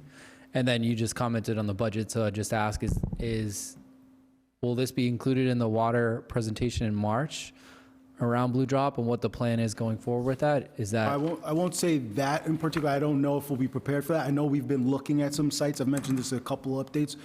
Initially, we looked at the senior center. We thought it would be the best site. We know a lot of seniors utilize it. It doesn't work there. So we've narrowed down to some potential sites. But I also think that we have a little bit more information about another system that might work for us. So our water department is looking at that. I spoke with Mr. Young about that. And, when we're prepared to move forward with that, we'll have a presentation on that. But there is no end date on it as of now. It's indefinitely, we'll be offering that service to folks. What was your question? For indefinitely offering the service that we have now? Yeah, Yes, it's part of our budget. Yeah. Yes. Okay. Interesting. Thank you. But that's one system, so we're looking for potentially one additional one. Yeah. Okay. I have one question. Are you done with your report, Mr. Karsnowicz? He has, For the water update, yes. He's got Okay. budget and then streetlights. Good with water? Yeah, okay. Now, very briefly, fiscal year 27 in the community budget sessions, I just want to, I know I've talked with all the counselors, but I think it's important to set the framework for fiscal year 27. Obviously, submitted a preliminary budget forecast. One thing that I've talked with our finance director about, and is really important to us, is to really get out and inform the community about our budget situation. So I will be hosting several budget community, we're going to call them community budget sessions. The first one will be March 4th at 10:30 at the senior center, but it's an opportunity to inform the public about the preliminary budget, how we develop the budget, so the challenges we have, but also solicit feedback. And I will obviously acknowledge that, you know, everyone's aware of our revenue situation, but I really look at this priority-based budgeting. What are the priorities? And I think it's important to hear from the community. So I'm really encouraging our community to come meet Lori and I. We could talk about the budget, talk about challenges that we have, what we're doing. So there will be one in the senior center. We'll have one in the evening. But also, I'm going to individually meet with all the counselors as well as part of this budget process before I submit a budget. Get your feedback, give those opportunities to talk about the budget as well. I've already gone to the Bridgewater Raynham School Budget Subcommittee to present that information. So we're going to be very proactive in this budget season, talking about the challenges we have, talking about opportunities, and I'm looking forward to that work. We've already started our budget process, fiscal year 27, started reviewing with our departments. Okay, great. Okay. And then the last item, I will say, Mr. DeCosta, our highway superintendent, he says the lights that drove him crazy, the town center lights. I know last week the town center lights were out a couple of times, and I think over the course of a couple of weeks they've been in and out. Just to provide a quick update, that the apparatus and the infrastructure there is from the 80s. There's a lot of corroded wiring, rodent damage, water damage. It's going to require pretty significant repairs. We believe, and knock on wood here, that the latest repair that we did last week is a suitable repair to maintain the system as it is, but it's going to require significant investigation on getting quotes on overhauling the whole intersection, and so that's work that Mr. DeCosta is doing and that we're looking at doing. That's the only way we're going to be able to fix it moving forward, but we believe this latest repair will resolve that issue moving forward. Okay, any? I was just going to ask maybe a suggestion, because I drove through there a few times. Would it be possible to get a police detail, especially during high traffic times? I realize it's a cost of time and money with that, but at least for the high traffic times, it seemed like it was extremely dangerous. And if it saves 1 or 2 accidents, I think it's worth it. Absolutely, and actually, when we're doing work there, generally, for the most part, we do have a police detail. And in particular, I think it was the Friday, the last time that the lights were out, we did have a police detail, but they were in the cabinet area. Typically, I've spoken with Chief Del Monte, and my approach to this, we want those officers, we have a detail, we want them in our road. That's a high-traffic intersection, it's a dangerous intersection. I think we're all on the same page moving forward with that. In fact, after I spoke with Chief Del Monte, he personally was going to go out there and make sure they were in the traffic, but we resolved it. Of course, when he gets there, the lights were fixed, but we will have that addressed moving forward if that occurs again. Thank you. Yeah. So, as you through you to the town manager, as you know, I also brought that to your attention that day. It was a very dangerous situation. I mean, there may be some people that like it, but it was hazardous to myself personally. It was just really, really bad, and I don't even know if one police detail is actually enough for the 4 intersections. I don't want to spend town money foolishly, but like Councilor Murphy just said, if we can save one life. I happen to occasionally go to the barber, Yankee Clipper, and his mother was killed in one of the crosswalks downtown, and he asked me if I can do anything to help. He would like to see us resolve crosswalks and traffic lights. So, just saying. Thank you. Through you to the town manager. So with the lights being, Route 1828, is this completely on us cost-wise to repair and replace, or is there any state reimbursement or funding that can help? So there's grant opportunities, and we'll be exploring grant opportunities. That's one of the things that we're actually doing for Summer Street and Plymouth Street. There's grant opportunities for it. However, if we need to fix them like we had to these past weeks, it's on us. Okay. So we are going to, I spoke with Superintendent DaCosta, and we're looking at any grant opportunities, but I do think it's going to be on us to move forward with it. It's a major intersection. Sure. We want to fix it, but we will look for any opportunities to mitigate the costs on the town. Thank you very much, appreciate it. Yeah? Mr. Casanova, I know you've been really busy, and I don't know if you had read the 104 Cordero study. I have not read it directly. I'm aware of it, and I know I have an update from our CED department regarding it. There's a lot of questions, but the one that it's about the water, and since you're applying for grants, maybe you can solve that one. Because on page 27, it says Lake Nip is providing potable water to the surrounding communities. And the lake is located within 50 feet of the roadway, and giving the closeness of the drinking water source to the transportation 104, and it's important to evaluate potential risks related to roadway runoffs, hazardous material spills, storm water, pollutants, and salt. And they also said on page 28, the certified vernal ponds are about 100 feet north on the North Road, about 100 feet north on Route 104 across from Tabway Lane, demands careful stormwater management. So I figured since you were getting grants for water and different things, that maybe we could look at that, because that seems important. Thank you. Just a further request that may take some time and effort to think about, but I was wondering if, similar vein to the traffic lights downtown, I feel like the MBTA signals have also had their fair share of issues over at least the past few years.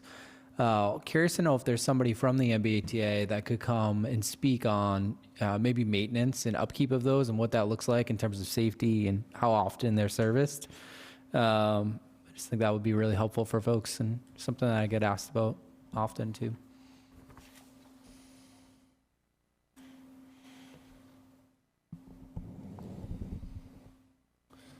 Any other questions or requests of councilors of our town manager for a future town council meeting? Nope. You already mentioned the presentation. That was going to be my request, but it sounds like we're on it. Looking forward to timelines, costs, and then obviously next steps after this. So that would be it for me, but we're already addressing that. So now we'll move on to, we do not have any discussion items. We do have at least one committee report. Councilor McGrath. Thank you, Mr. President. The Downtown Revitalization Committee met on February 5th. We had a landscape architect at our meeting to help with the design on the common. She's working with the tree warden, as he had said, to put in new trees. And the war monument will be turned around, as Ms. Hunt suggested, so residents can actually read it. Our committee has an order on tonight's agenda, and I'll speak about that when we get to it. And the committee has spoke about utilizing CPC funds to restore the facade of the buildings. And with chairs of committees and town staff attending our committee, we are making progress in the downtown, so I thank them for all attending. Thank you. Do you have any other committee reports? Okay, seeing none, we'll move on. We have already done legislation for action. We do not have any old business. We will now move into new business, beginning with Order FY 26-050, acceptance of grant, Old State Farm Trail Phase 4 readiness. I'll ask our town manager for any details on this one.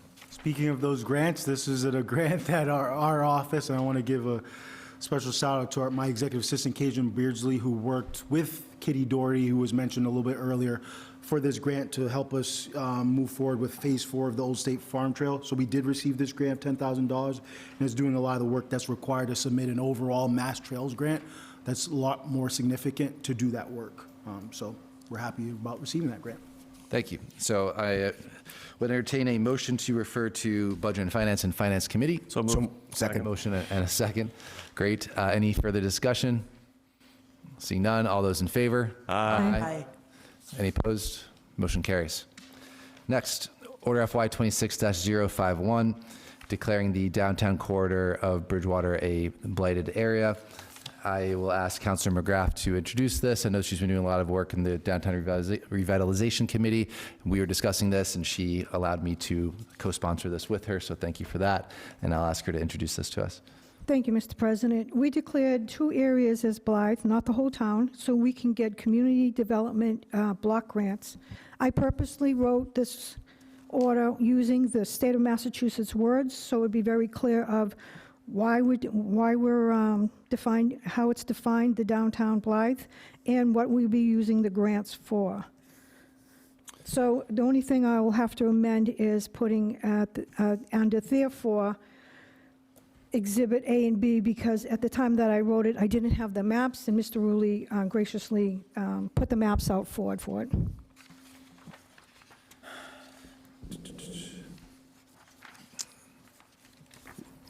Where do you want to add that amendment?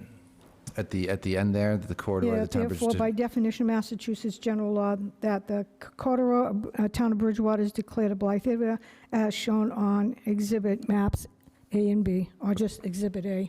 Okay, so motion, do we have a second on the amendment? So moved. And a second, any discussion on just simply adding the visuals that are attached to our packet? Could you give me the page number on that? 156. 158-9. Yeah, the maps are on 158 and then 159.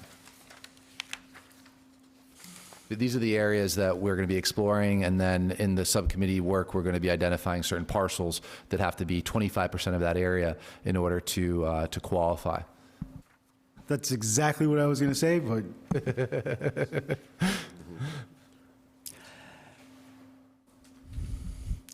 Any further questions, Councilor Hunt? It just looks to me like this is an incredible amount of time, space. Yeah, so It's not just downtown. Yeah, so in the subcommittee work, they're going to identify, 25% of those parcels that may be eligible to be designated as blighted. And I don't know if I'm missing anything there.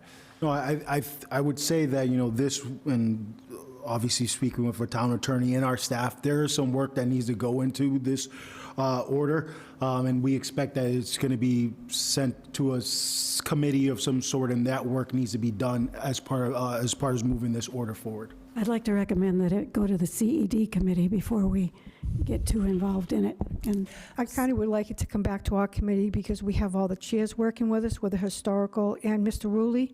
And the other area that is blighted is because it's low income, and it's more down Plymouth Street near the college. Yeah, So you we- need to include that area, right? Yeah, so since we've been really working on it, I'd like to work on it and then forward it to you guys, but let us fix it up because we know what needs to be done, and we've done so much work on it already.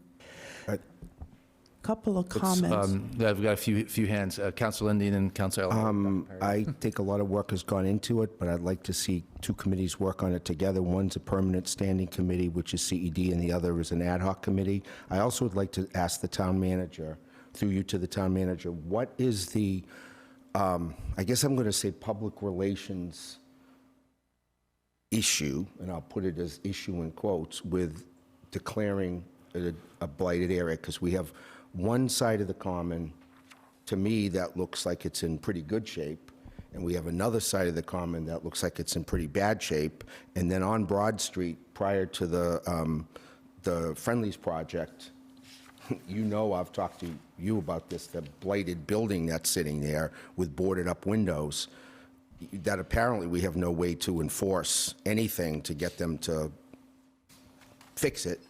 So is there, I don't want Bridgewater to be in the headlines ultimately for blight, although it's blight on one side. So just, I don't know if you care to. No. I don't want to make it seem like I'm passing the buck on this, but that is actually what you guys will consider and whether you want to do it. I know one of the reasons why we've discussed this is for us to have the capacity to apply for CDBG grants in particular. Right. And there needs to be certain designations and there's certain requirements to be eligible to apply for those funds. And they could be significant. But I would also say this too. They're a grant, not guaranteed to get them either. So that is a determination this council wants to do. And I think that's something that councils have grappled with in the past, whether they want to go that route or not. but I do believe you guys have put several different ordinances about the downtown area, maintenance standards and different things like that. So at this point, as you're having this discussion, I think it's worthwhile to explore it. And then ultimately, you guys make the decision if you think it's worth those grants possibility, whether you want to proceed with something like that. One more follow-up question. Is it significant grant money available? I consider it significant. I mean, every dollar available to mitigate things, okay. but we've seen grant awards, and I've worked in communities that have had CDBG funds. They're federal funds. I mean, you could have upwards of $500,000. Do they exist anymore? Yes, they have funded CDBG Okay. program. It's not a guarantee, though. It is not a guarantee. Nothing's a guarantee Right. for a grant. I would just say CDBG grants, I was participating in one that we received several years ago. It took us maybe 3 years to get that grant. We had to be in tune with another town to get it. There are certain people who are the writers of CDBG grants in Massachusetts. There's like 3 areas, and you have to know what you're doing to get a CDBG grant, and it's difficult. Could I respond to this? We have, okay. Because let's- Mr. and Rulli then- was there, and he said we didn't have to go with a town. And Mr. Rulli doesn't know about that grant for no, I'm Massachusetts. talking about the grant that we're going to be applying for, the Community Development Block Grant. So that's the- CDBG grant, Right, yes. so Mr. Rulli has been working That's what I'm with that. talking about.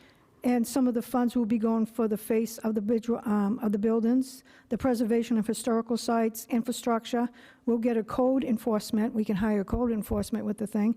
And also, I believe it was the chair of the historical committee told us a lot of the buildings had lead. So on this grant, we can get lead-based paint, hazard evaluation to take it off. So it does have an awful lot that we can use it for the town. And it doesn't, I raised the question, does this give our town a bad name? I also asked the town manager, would it give him a bad name if we had an area that was considered Blythe? And the answer was no. And if you look at the Massachusetts, a lot of towns have it. I didn't write them all down because there was a list. And so it doesn't affect the whole town. It doesn't bring down the valuation of anyone's homes. The Blythe area brings down the valuation of homes. So if we fix it up, the value of those buildings will come up, and then the owners will be able to raise their rent, and maybe we can have, something different. So it's just a start. It's just an, order for us to look at it. There's a lot of questions Chairman? on the floor, so I want to recognize Councilor Ellenberg, and Dr. Perry also had his hand up, and then Yes. Councilor Kennedy. There is legal implications to the term blight. And I have used it myself kind of loosely, but the term blight, when I was researching it, it came out that typically that will be handled by a town doing eminent domain. Okay, and then we have demolition, and then we have MBTA building in those places. So I think this is walking down the primrose path to having our town turned into a metropolis right on the center of town. And I think it would be very unwise of us to be labeling our town a blight. I believe it would bring down the value of real estate in the town as a whole. I don't think real estate agents would be happy with the town being declared a blight. And we really don't want to go down that road. It's a bad name for the town. It's potentially very divisive if we do the route of eminent domain, which, by the way, is government seizing private property, land. Okay?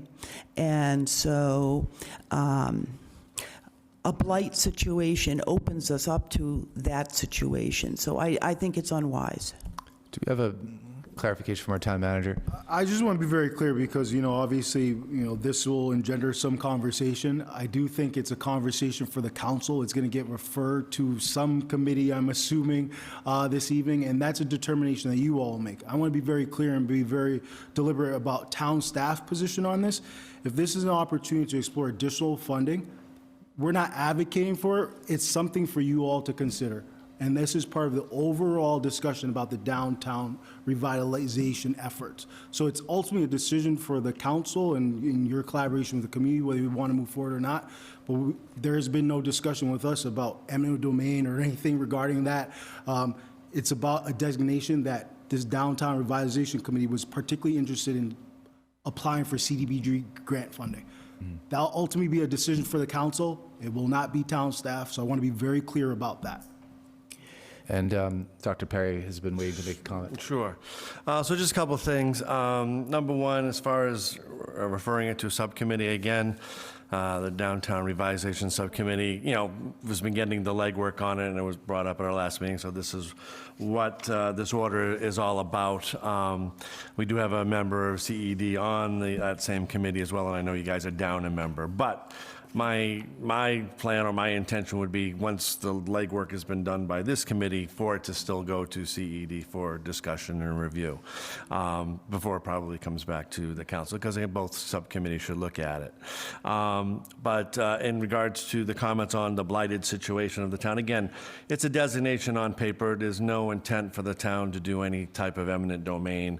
It's basically just an order to get us qualifications in place for that CDBG, excuse me, I can't say the letters, the block grant there that we could apply to as a town.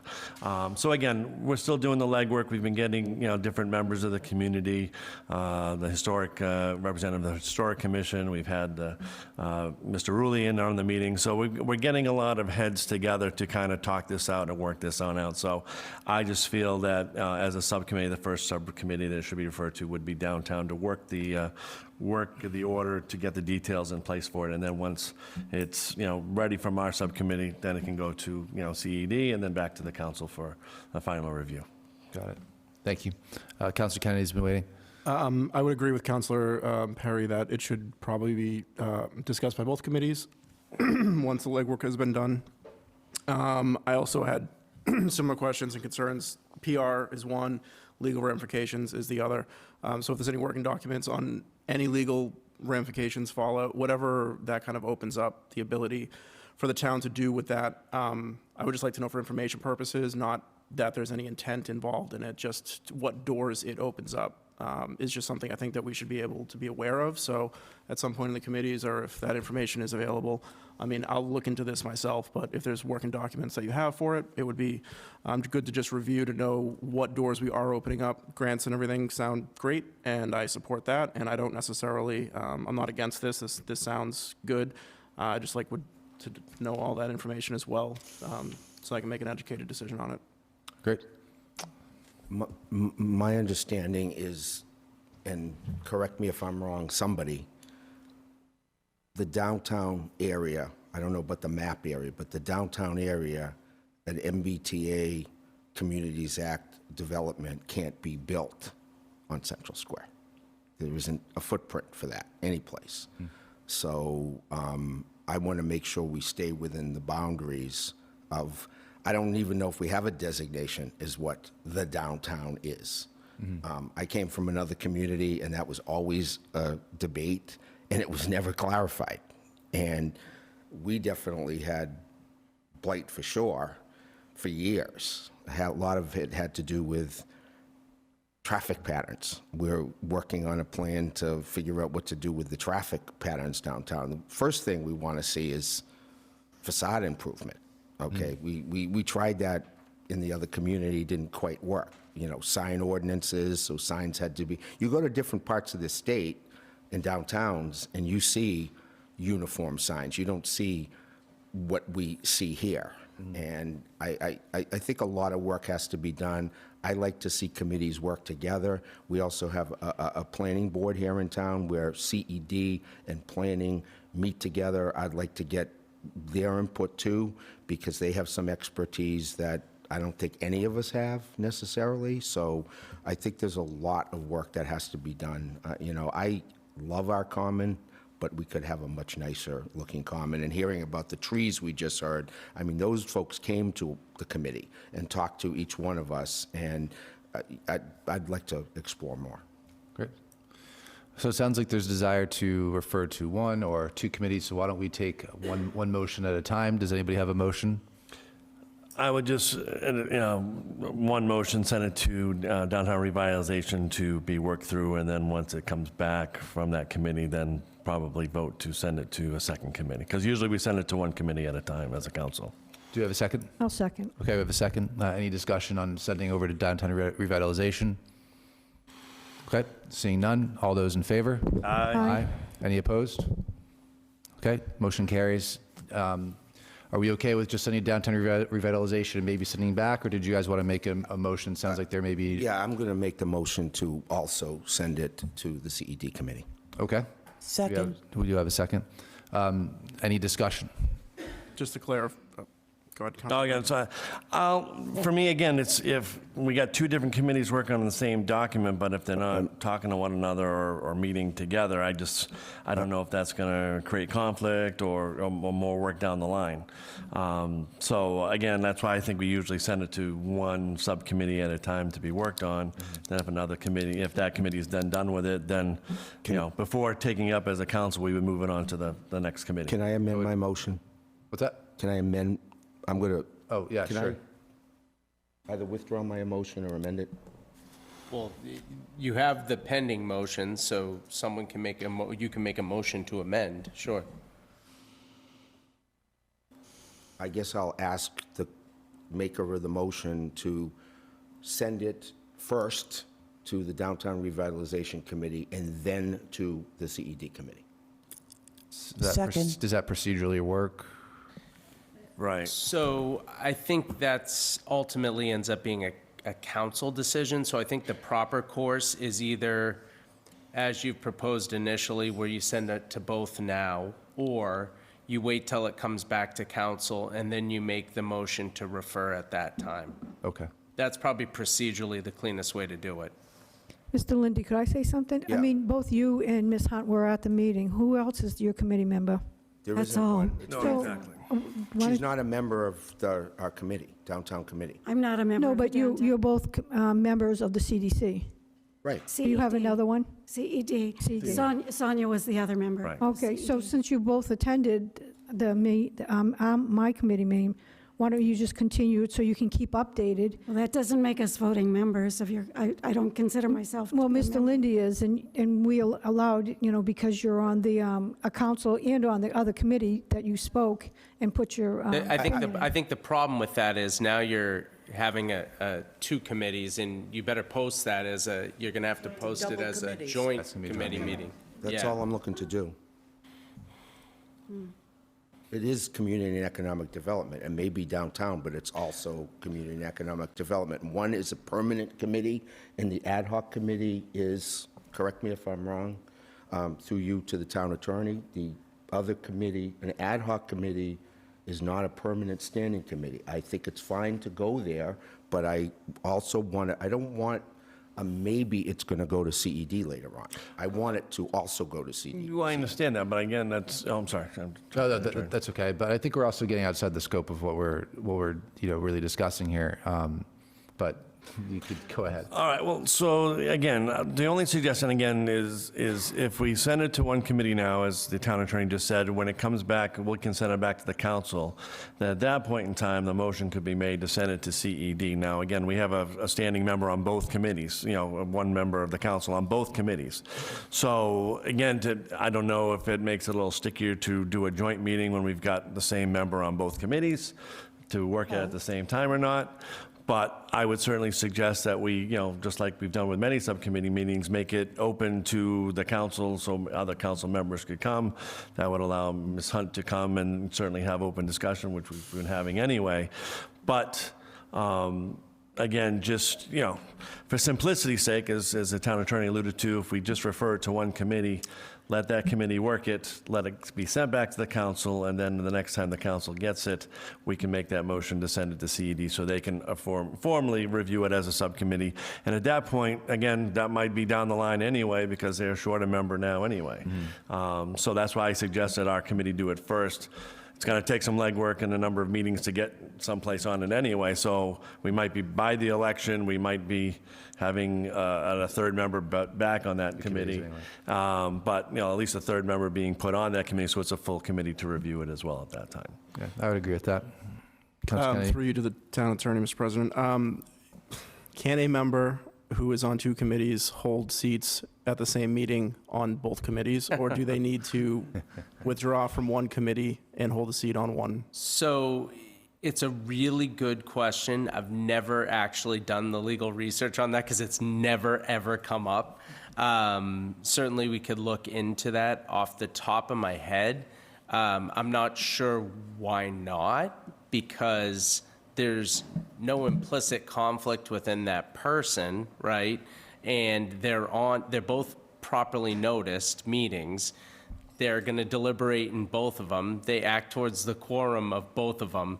It gets a little messy, but I'm not sure it changes whether they're at the same meeting or a different meeting, right? Because ultimately, it's still just one person, rendering a vote. And if they're making up a quorum of two bodies at the same time, it doesn't necessarily impact their vote. So I certainly could research it if that's something we want to dive into.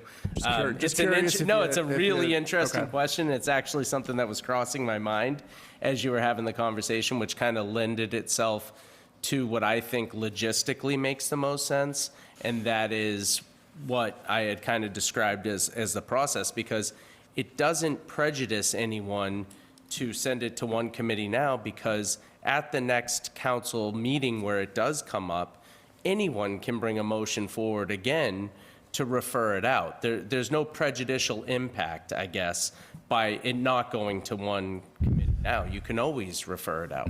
So. Does the, if that were to turn into a joint meeting and CED were to vote an opinion on that, does that need to be specifically sent from the town council to CED to have their meeting on the same item? Well, I think what you would do is whatever you decide to send there, you send there. I'm not sure what's going to come back. Sure. Right? Maybe no changes. I guess I'm asking, can they hear that item without it being sent to them? Without the council sending it to them? No. They can't, right? Okay. No. So They have no independent authority to hear any item unless you all assign them that item, right? Any committee is just a committee of this body overall. So you all determine what committees hear what. If it goes sent to CED as well, is CED and are they able to hold a joint meeting on that item? Yes, I mean, Need to be specifically a joint meeting. yeah, if that's what they want to do, you can do that. You would, as long as it's posted. We run into that weird kind of inquiry that we'd want to look into, and I'm sure Councilor Lindy would want to look into it anyway, just to make sure that any votes he casts or opinions are valid. I don't see why they wouldn't be, just off the top of my head, based on practicality. But yeah, you could do that. You post them as a joint meeting, you hold them as a joint meeting. I mean, it's just the strangeness of having, one person being on both committees. I don't necessarily think that creates a conflict, but it's an interesting inquiry. Okay, so the original motion by Councilor Lindy was to also refer to CED. Were you going to keep that motion? Because we're discussing that now. I've seconded. Yeah, it's seconded, so we have a discussion. Did you want to make any amendments to that, or were you ready to vote on that? Or that they be sent jointly to the two committees jointly? I don't see what. Sending it to downtown.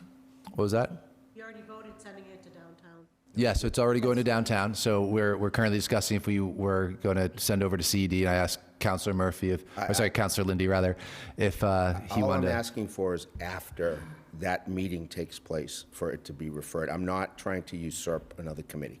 Sure. I just don't procedurally, is that even possible?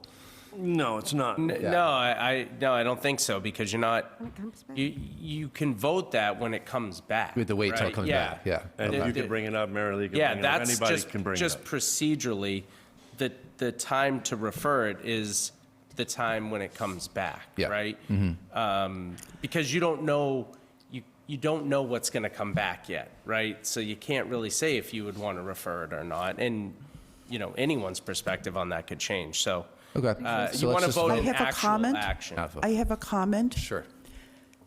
I think that both committees ought to be looking at it simultaneously. And I say that because we need more eyes on what's going on the downtown. We need more eyes and more input. And to have one committee basically set the agenda kind of before it goes to the second committee, I don't think is right.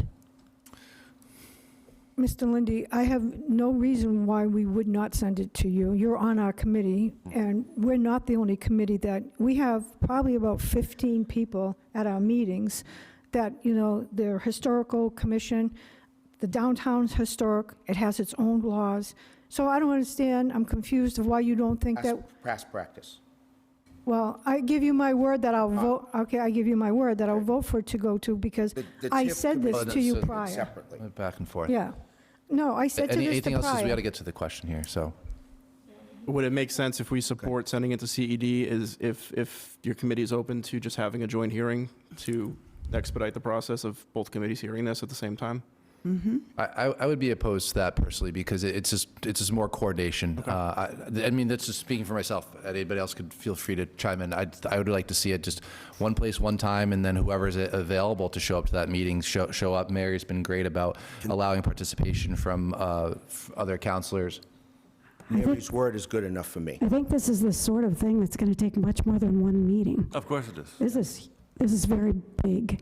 Very big. And in former times, with other counselors, it would have gone to CED. CED was a committee of the council. The other committee was added later on, about in 2000, as a one-year committee, and then it was renewed every year. I can't find even any evidence. So it's defunct then? When that was happening. So it's fine. I'm not arguing against it. I mean, the committee is there. It's working.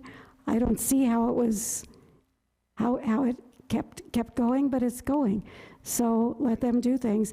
I'm a little disappointed to try to serve on this council and be appointed to one committee that doesn't meet. That's CED. So. And the only reason I'm not avoiding you, I wanted to go back to you, but we're the ones that started this whole process. Your committee didn't. So we want to keep the process going because we're right in the middle of something. We're not voting on to do a Blythe. We're looking at a lot of different things. So I'd like to finish it up and send it to you. But that's because we started it. You guys, your committee did not. So I'd like to tie up the ends and then send it forth. Okay. That's why we put this forth, just to get this done. I think what has concerned me is I sit here in meetings and something comes up and gets assigned to your committee. Nothing has been assigned to CED except the one that we had, when Sonia was here. And we voted on that so that we had one thing that we've ever met about, when there are many things that our committee should be meeting about for downtown, for Bridgewater CED, and we're not being asked to do anything. One more thing, this was not assigned to us. We decided to do this on our own, our committee.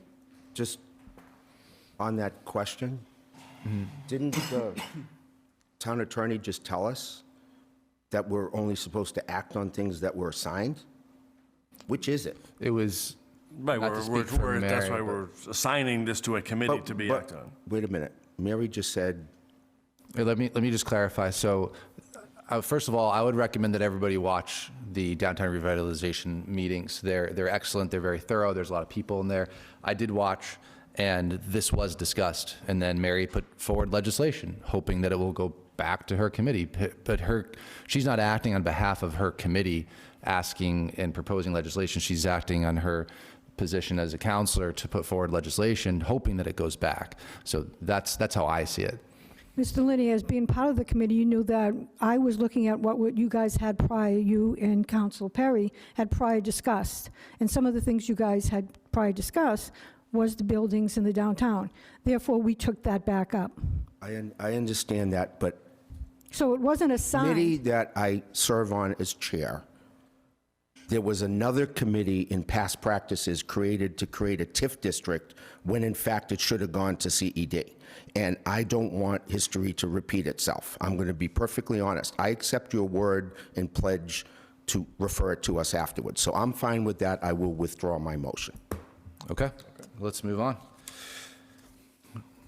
Order FY 26-052, CPC additional funds, restoration of Parthenon Frieze. I'll ask our town manager just to introduce this for us, please. This is order to fund the additional costs associated with the Parthenon Frieze project. The additional expense was $3,300 or so. But there is also a request from the CPC for an additional $1,000 for a storyboard. So that we'll review that as part of this process. So. Thank you. So with that being said, I would entertain a motion to refer to Budget and Finance Committee. So moved. We have a motion. Second. And a second. Any further discussion? Okay, seeing none. All those in favor? Aye. Aye. Any opposed? Motion carries. Next up, proposed ordinance FY 26-011, amend Part 2 of the Administrative Code, Chapter 1, Article 3, multiple members, appointive bodies. I'll ask Councilor Kennedy to introduce this for us. So this is removing a member who is designated as a member of a specific committee, the Affordable Housing Trust Committee. It's a defunct committee, and what this allows the CPC to do is appoint 2 at-large members instead of holding a reserve for a committee that isn't in existence. Thank you for that. And hold on one sec. There's also additional language in here, just make sure I cover everything. There's been a lot of talk from the public on Water and Sewer Board, and in filling those positions, we had some language in here that has been amended as well. It changes the 3 members who were serving from having an engineering and public health experience, which could be very vague, to water and wastewater experience. I spoke to the town manager over that because the town manager ultimately puts those appointments in front of us. That covers quite a bit of jobs. It also puts professionals in that position to actually review our water and sewer committee. And then it also strikes the language that they recommend user rates. I think the user rates are, 1, it's a vote from the council on whether or not that's going to change. 2, we've had presentations specifically on the rates themselves. I think we have seen the trend of low recommended rates. I know people don't want their water bills to go up, especially with everything else we have going on. But unfortunately, if we don't have, as we saw in the presentation, a slow build, what we end up with is large percentage increases to correct problems. So this just removes the language from that as a recommendation that comes to the council. So. Thank you for that. So I would entertain a motion to send this to Rules and Procedures for them to work through this a little bit more and then bring it back to the council. So moved. Motion made and a second. Thank you. Any discussion? I have one thing. Sure. Mr. Kennedy, thank you for doing always a thorough job, but I disagree with taking away the Agricultural Commission. I know we haven't been able to fill it, but I have been looking at different areas. The BSU has a sustainable garden, so I want to speak to them. If anybody lives in Bridgewater, if they could, I want to approach the farms in town to see if they want to. And we have students from Briscoe Aggie, and they can be on as non-voting members. So I'd like to keep that, to keep safe our farmland and our open space, and give me at least a chance to see if I can fulfill it. Okay. That's it. Can I? And then you guys are on Rules and Procedures together, right? Yeah. Okay. Yeah. I would agree with Councilor McGrath. We have 2 sending agricultural schools. We sent to Bristol and Norfolk Aggie, and I think being a community, which is a farming community, and we had a state prison here that had a farm at one point. I'd love to see a Plymouth County agricultural school in Bridgewater. So I think it's valuable to keep it into. Okay. Anything further? One comment to Councilor Kennedy, maybe consider, I think I commend you for doing a better job of writing what the requirements would be for the 3 members of the Water and Sewer Board, but I would just ask that maybe you consider, I think it's loosely defined, and how we follow up on those requirements of whether somebody has water or wastewater experience, I think is always up to interpretation. One thing I would consider is maybe eliminating that altogether, and only because, I think we as counselors or other similar committees that we have in town, we don't typically have a minimum requirement or a requirement of the past. I don't know about planning board or others, but for the most part, we don't have that requirement. If folks are willing to invest their time and learn about, whatever it is that they're willing to join a committee about, I think that should just be considered as well too. So that's just my opinion on that piece. If somebody's willing to put in the time and effort and learn the process and then give some advisory responses or input, I think that should be considered. But again, how we define somebody who has water or wastewater experience, I think is, again, very loose, and I don't know. I don't disagree when searching for language to try to put people in the position who may have some knowledge of that. It is, to some levels, up to interpretation as to what that is.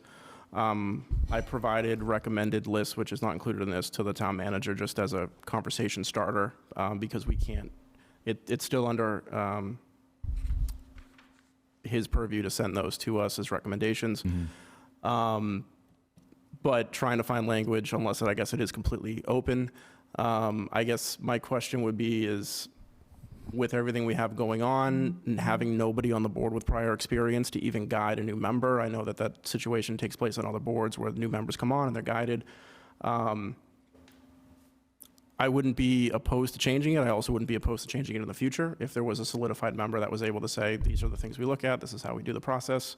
My goal is really just to try to get it up and going with people that are able to contribute immediately, but I wouldn't be opposed to either of those, I guess, necessarily.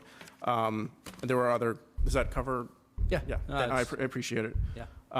As far as the affordable house, it's a defunct committee, and it's creating a scenario where we don't have that member appointed. This has also been run by CPC. They want to fill their committee out all the way. It doesn't mean that if someone in any of those areas comes up as an at-large member, they can't be appointed to that position. It just gives it's their option as an at-large. That's kind of where I land on that, I guess. It's currently not filled. That committee has not been active. So instead of holding one seat hostage in the hopes that somebody comes along and joins a committee solo that won't be able to do any work or meet, it gives them the opportunity. Again, if that committee, I guess, formulates and it makes sense to add them back on there, all of this stuff is admin code, so it can be changed again or ratified. And if we feel that those 2 at-large members aren't able to represent enough committees together, we'd change the designation for them.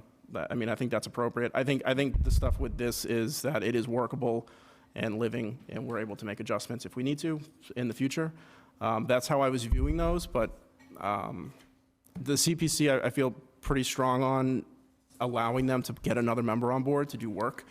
And the other one, I see your points on that. I mean, that was a bit of a struggle to try to narrow that down without literally creating a job application list for requirements. So at the end of the day, those come through the town manager right before us, and he's going to have some say on that as well. So I mean, we'll discuss more rules of procedure, but I don't disagree with your point. Yeah. Could I just add a thing here?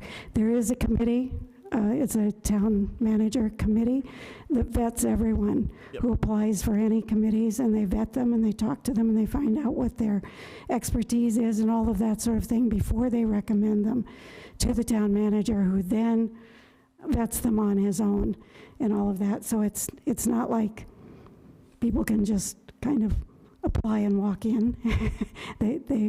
They're processed.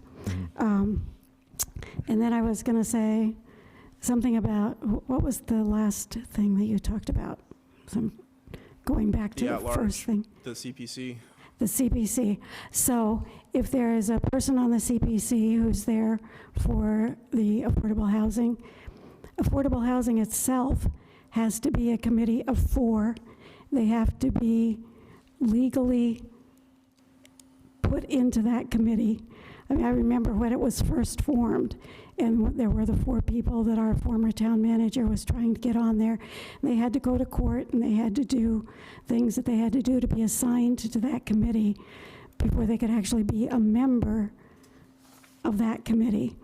And then one of those people could serve on the CPC. So that's kind of something that's really much more seriously vetted, and that's a matter of whether the town manager wants that kind of a committee, the Affordable Housing Committee. So that's a big legal deal. All right, if there's no further than, Just a quick question. I know that CPC, I previously served on the Housing Authority, and I know they've had a terrible problem having the rep from the Housing Authority actually be part of that committee. They haven't had representation, and kind of like what Sean was saying about holding hostage a seat, you know, it's kind of troublesome to not have a full complement to work with them. And that wasn't the full Housing Authority thing. Yeah, Right. that's. all right, so if no further discussion, we'll go ahead and vote to send this to Rules and Procedures. All those in favor? Aye. Aye. Any opposed? Motion carries. Next, proposed ordinance FY 26-012, amend Part 2 of the Admin Code, Chapter 2, Article 1, Section 3D. For department heads, this seems to just be an update to our town department heads. I'll ask Councilor Kennedy to introduce that to us. Yeah, this is just an update to the department heads. We've had some over the years just reconfigured. This just updates it in the admin code. There's a few on here that are crossed off that I could highlight is the treasurer, town accountant. Those are under the finance director. The majority of these positions are, these positions are a lot of those positions that we as counselors have a say on. And then below them, those are under the town manager's purview to fill those seats. So it just updates the list. Great, thank you. So with that being said, I would also entertain a motion to refer this to Rules and Procedures. Do I have that motion? So moved. Second. Motion and a second. Any discussion on sending this out to Rules and Procedures? Okay, seeing none. All those in favor? Aye. Any opposed? Okay, motion carries. And last item of new business, we have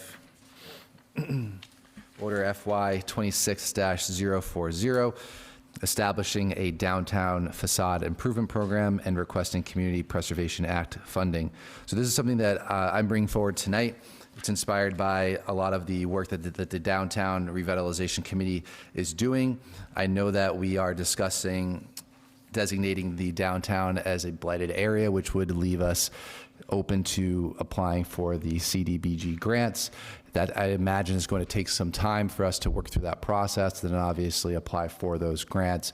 This is a potential opportunity to explore other avenues for funding and doing historical facade improvements in the downtown area by, number one, establishing a facade improvement program, and then requesting the town manager, if he so chooses to work with us on this, to apply for CPC funds, or CPA funds through the CPC to fund this program and to hopefully get a start on improving some of those facades.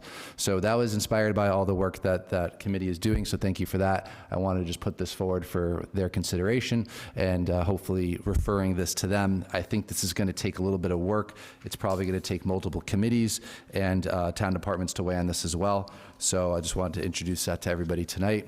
I would entertain a motion to refer to downtown revitalization. So moved. And then, we have a motion, and then a second For discussion. for discussion. Second. Second, sure. And I'll have a question on that. So unfortunately for me on this one, and it was brought to my attention at one of our prior meetings, that CPA funding cannot be used to do maintenance on other people's buildings. So going forward, I just don't know if this order can continue in the current weight that it's written, because, again, they don't pay for that type of thing. It's definitely usually grant funding that pays for facade programs, that, again, we'll continue to work on. But from what I gather, from what I've heard from Dr. Hunt, is CPC funds cannot be used on private buildings for facade funding. Yeah, but we did vote to appropriate funding for windows, which is also included in this order here, and then facade improvements, which are consistent with historic preservation, is certainly allowable under CPA funds. So maybe things need to be more specifically laid out here, and we need to be very careful as to how we do that. But I think that there's definitely an opportunity to implement, maybe not this exactly, but some flavor of this. We'll have to work it out in subcommittee for sure. Yeah, definitely. Any further discussion on this? Sorry, can you just clarify who you were referring it back to downtown? Yeah, refer to downtown revitalization for them to work through this a little bit, and obviously town staff would have to get involved as well. But that would be the first place I'd recommend it going, unless anybody wants to send it anywhere else. Any further discussion? Is there a question on, whether this can or can't happen? Should it go to rules and procedures first, or should? I was talking with town council earlier, and we didn't seem to find a need to send it to rules and procedures. No. I was leaving it up to you all Yeah. if you wanted to send it to rules and But procedures. procedurally, there's nothing here that would necessarily have it fall under rules and procedures. Well, again, you all get to choose whatever committee you want to Sure, refer yeah. your stuff to. If the town staff is involved, we're certainly going to vet it from a legal perspective if that's what we're asked to do.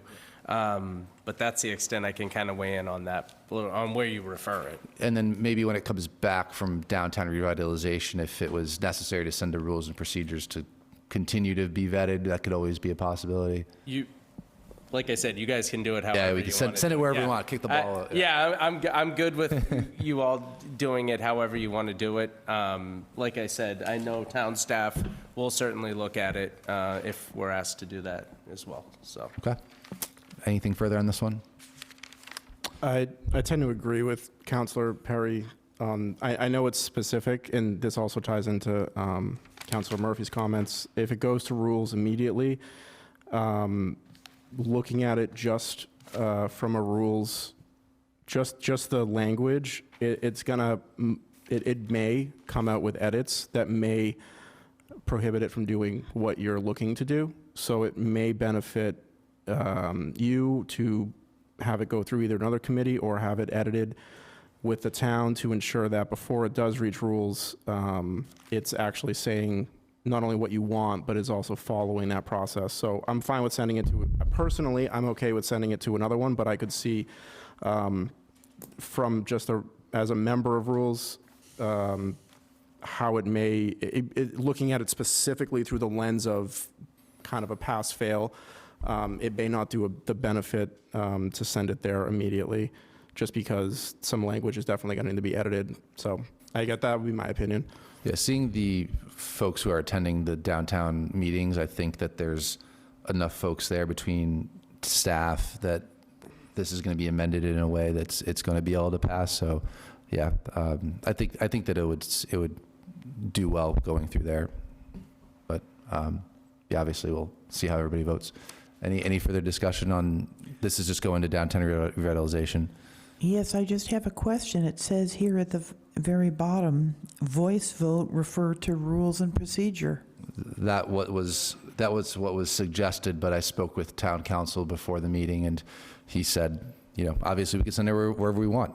We can send it to both. So if anybody wants to make another motion after we refer to, or not, to downtown revitalization, we can do that.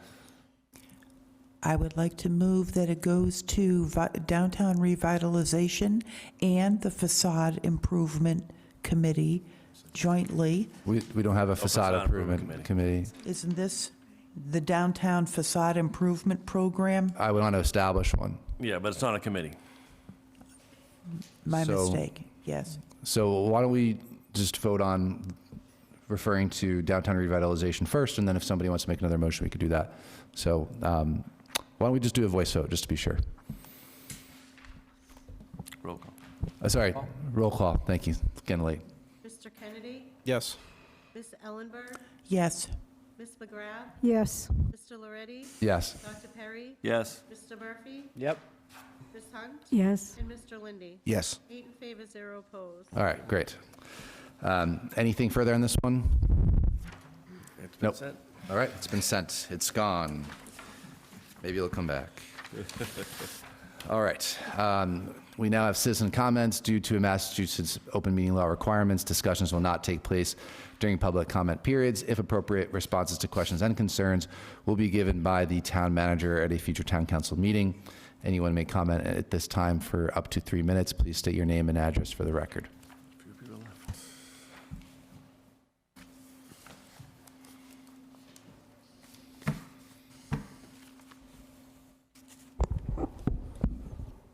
Carlton Hunt, 80 Austin Street.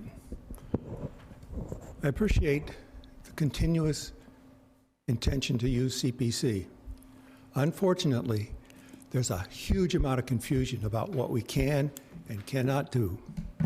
I am specifically requesting that the CPC be allowed to give you a presentation to help clarify the confusion. One of the confusions is, somebody said just now, we can't fund private property. That's not true. We take it under advisement if that private property applies for CPA funds. That's part of the presentation to help you guys hear more about it. So my first point tonight is there's lots of things we can do and there's things we can't do. But you guys need to understand that better. So I'm not trying to lecture. I'm just trying to say, please let us do the presentation to you sooner rather than later. Yes, there needs to be a plan for your reuse of the townhouse. There was a $60,000 program that looked at it, but somebody didn't pick up the ball. Well, some people picked up the ball, but they dropped the ball. It's now down in the ocean somewhere, and I'm not chasing it as an oceanographer. We can use administrative funds with respect to the grant that's been talked about tonight. CPA has a 5% of their annual estimated budget that you all passed. We can fund an OPM for a project. This building, CPA paid for this building. It's still paying for it, CPA funds. Still paying for the building. We also paid for the OPM on this building. So that's one point. So the grant that we talked about earlier, if it receives, you can come to the CPC. We don't manage the project. You can come to the CPC and ask by letter if we can use CPA administrative funds to match the grant. Okay? By the way, that grant, the people that get hired to do the assessment are on the state list. We don't hire somebody individual. The state sends us someone, and the grant pays for that.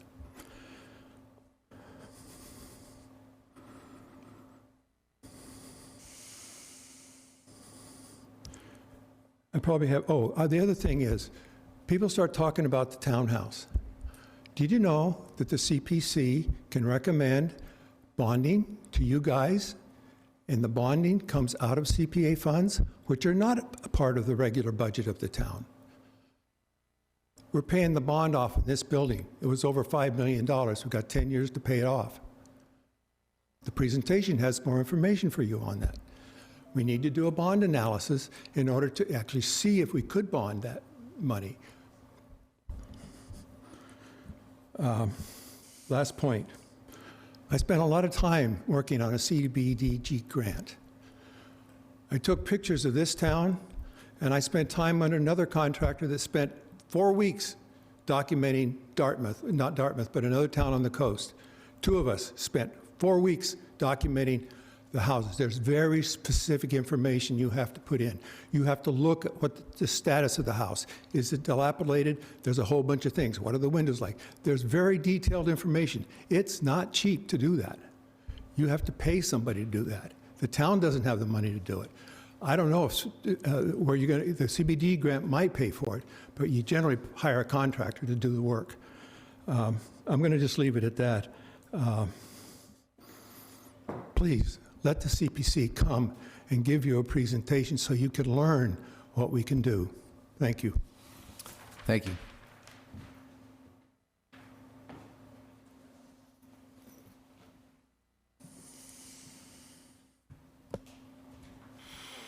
Why not give a last comment?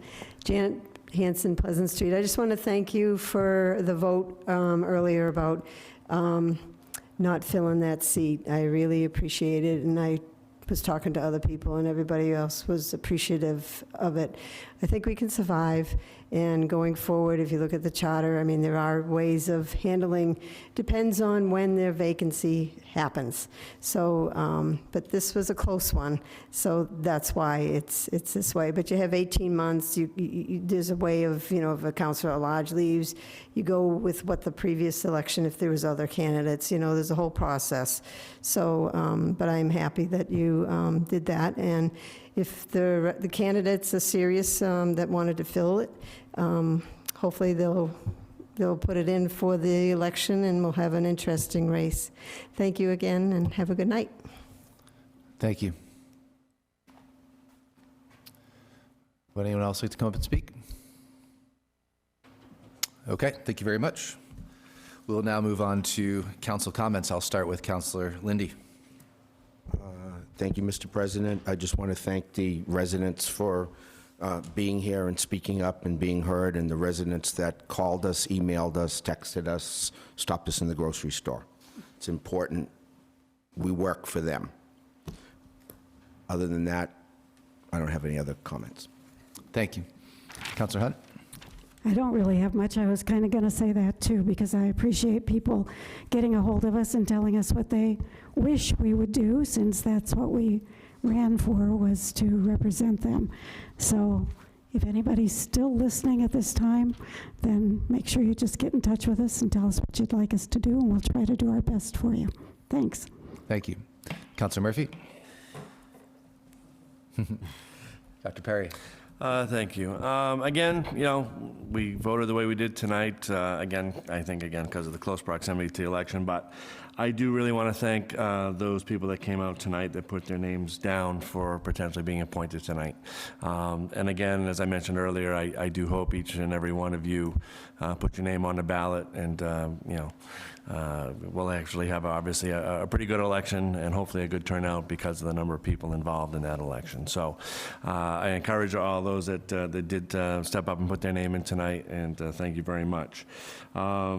Again, going forward, it's going to be a lot of talk about the budget. You know, so I appreciate town manager setting up one of those first public meetings to discuss it, and the people can add questions. I encourage all the councils to really dig deep and look at the numbers and be prepared to have conversations here as a council.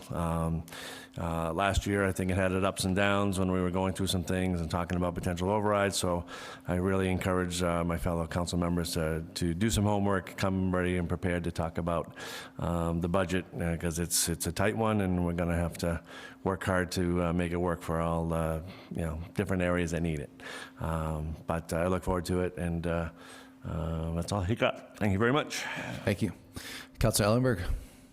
Yes. I want to say thank you to the residents who came out and everyone who spoke. Thank you to the constituents who contacted me about not appointing someone today, and thanking the candidates who put their names in, and I hope they will run indeed. That's all. Thank you. Councilor Kennedy? Thanks. I want to thank the public for coming out to the meeting as well, and thank you to the candidates for taking the initiative to apply for a position. I know many of you are running for this election cycle, so good luck. And thank you to my fellow councilors. I feel like we had a productive meeting again. So hope you guys have a great week. Thanks. Thank you. Vice President McGrath? No comment. All right. Yeah, I just want to thank those who put their name in for the appointment. We appreciate you throwing your name out there, and good luck to all those that have pulled papers. I also wanted to recognize that the students over at BR, they did send, I think it was 1,500 Valentine's Day cards to our senior centers. I meant to mention that earlier. That was really cool. There's a slideshow out there, so that was really great, and I hope that our seniors appreciated that. This isn't an office hours thing. I'm going to be, doing a meet and greet next Saturday at Black Hat.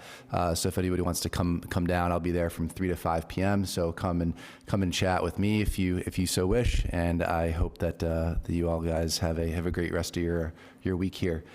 So with that being said, I'll entertain a motion to adjourn. So moved. And second. Second, whatever. Second. All those in favor? Aye. All right. We are adjourned. Thanks.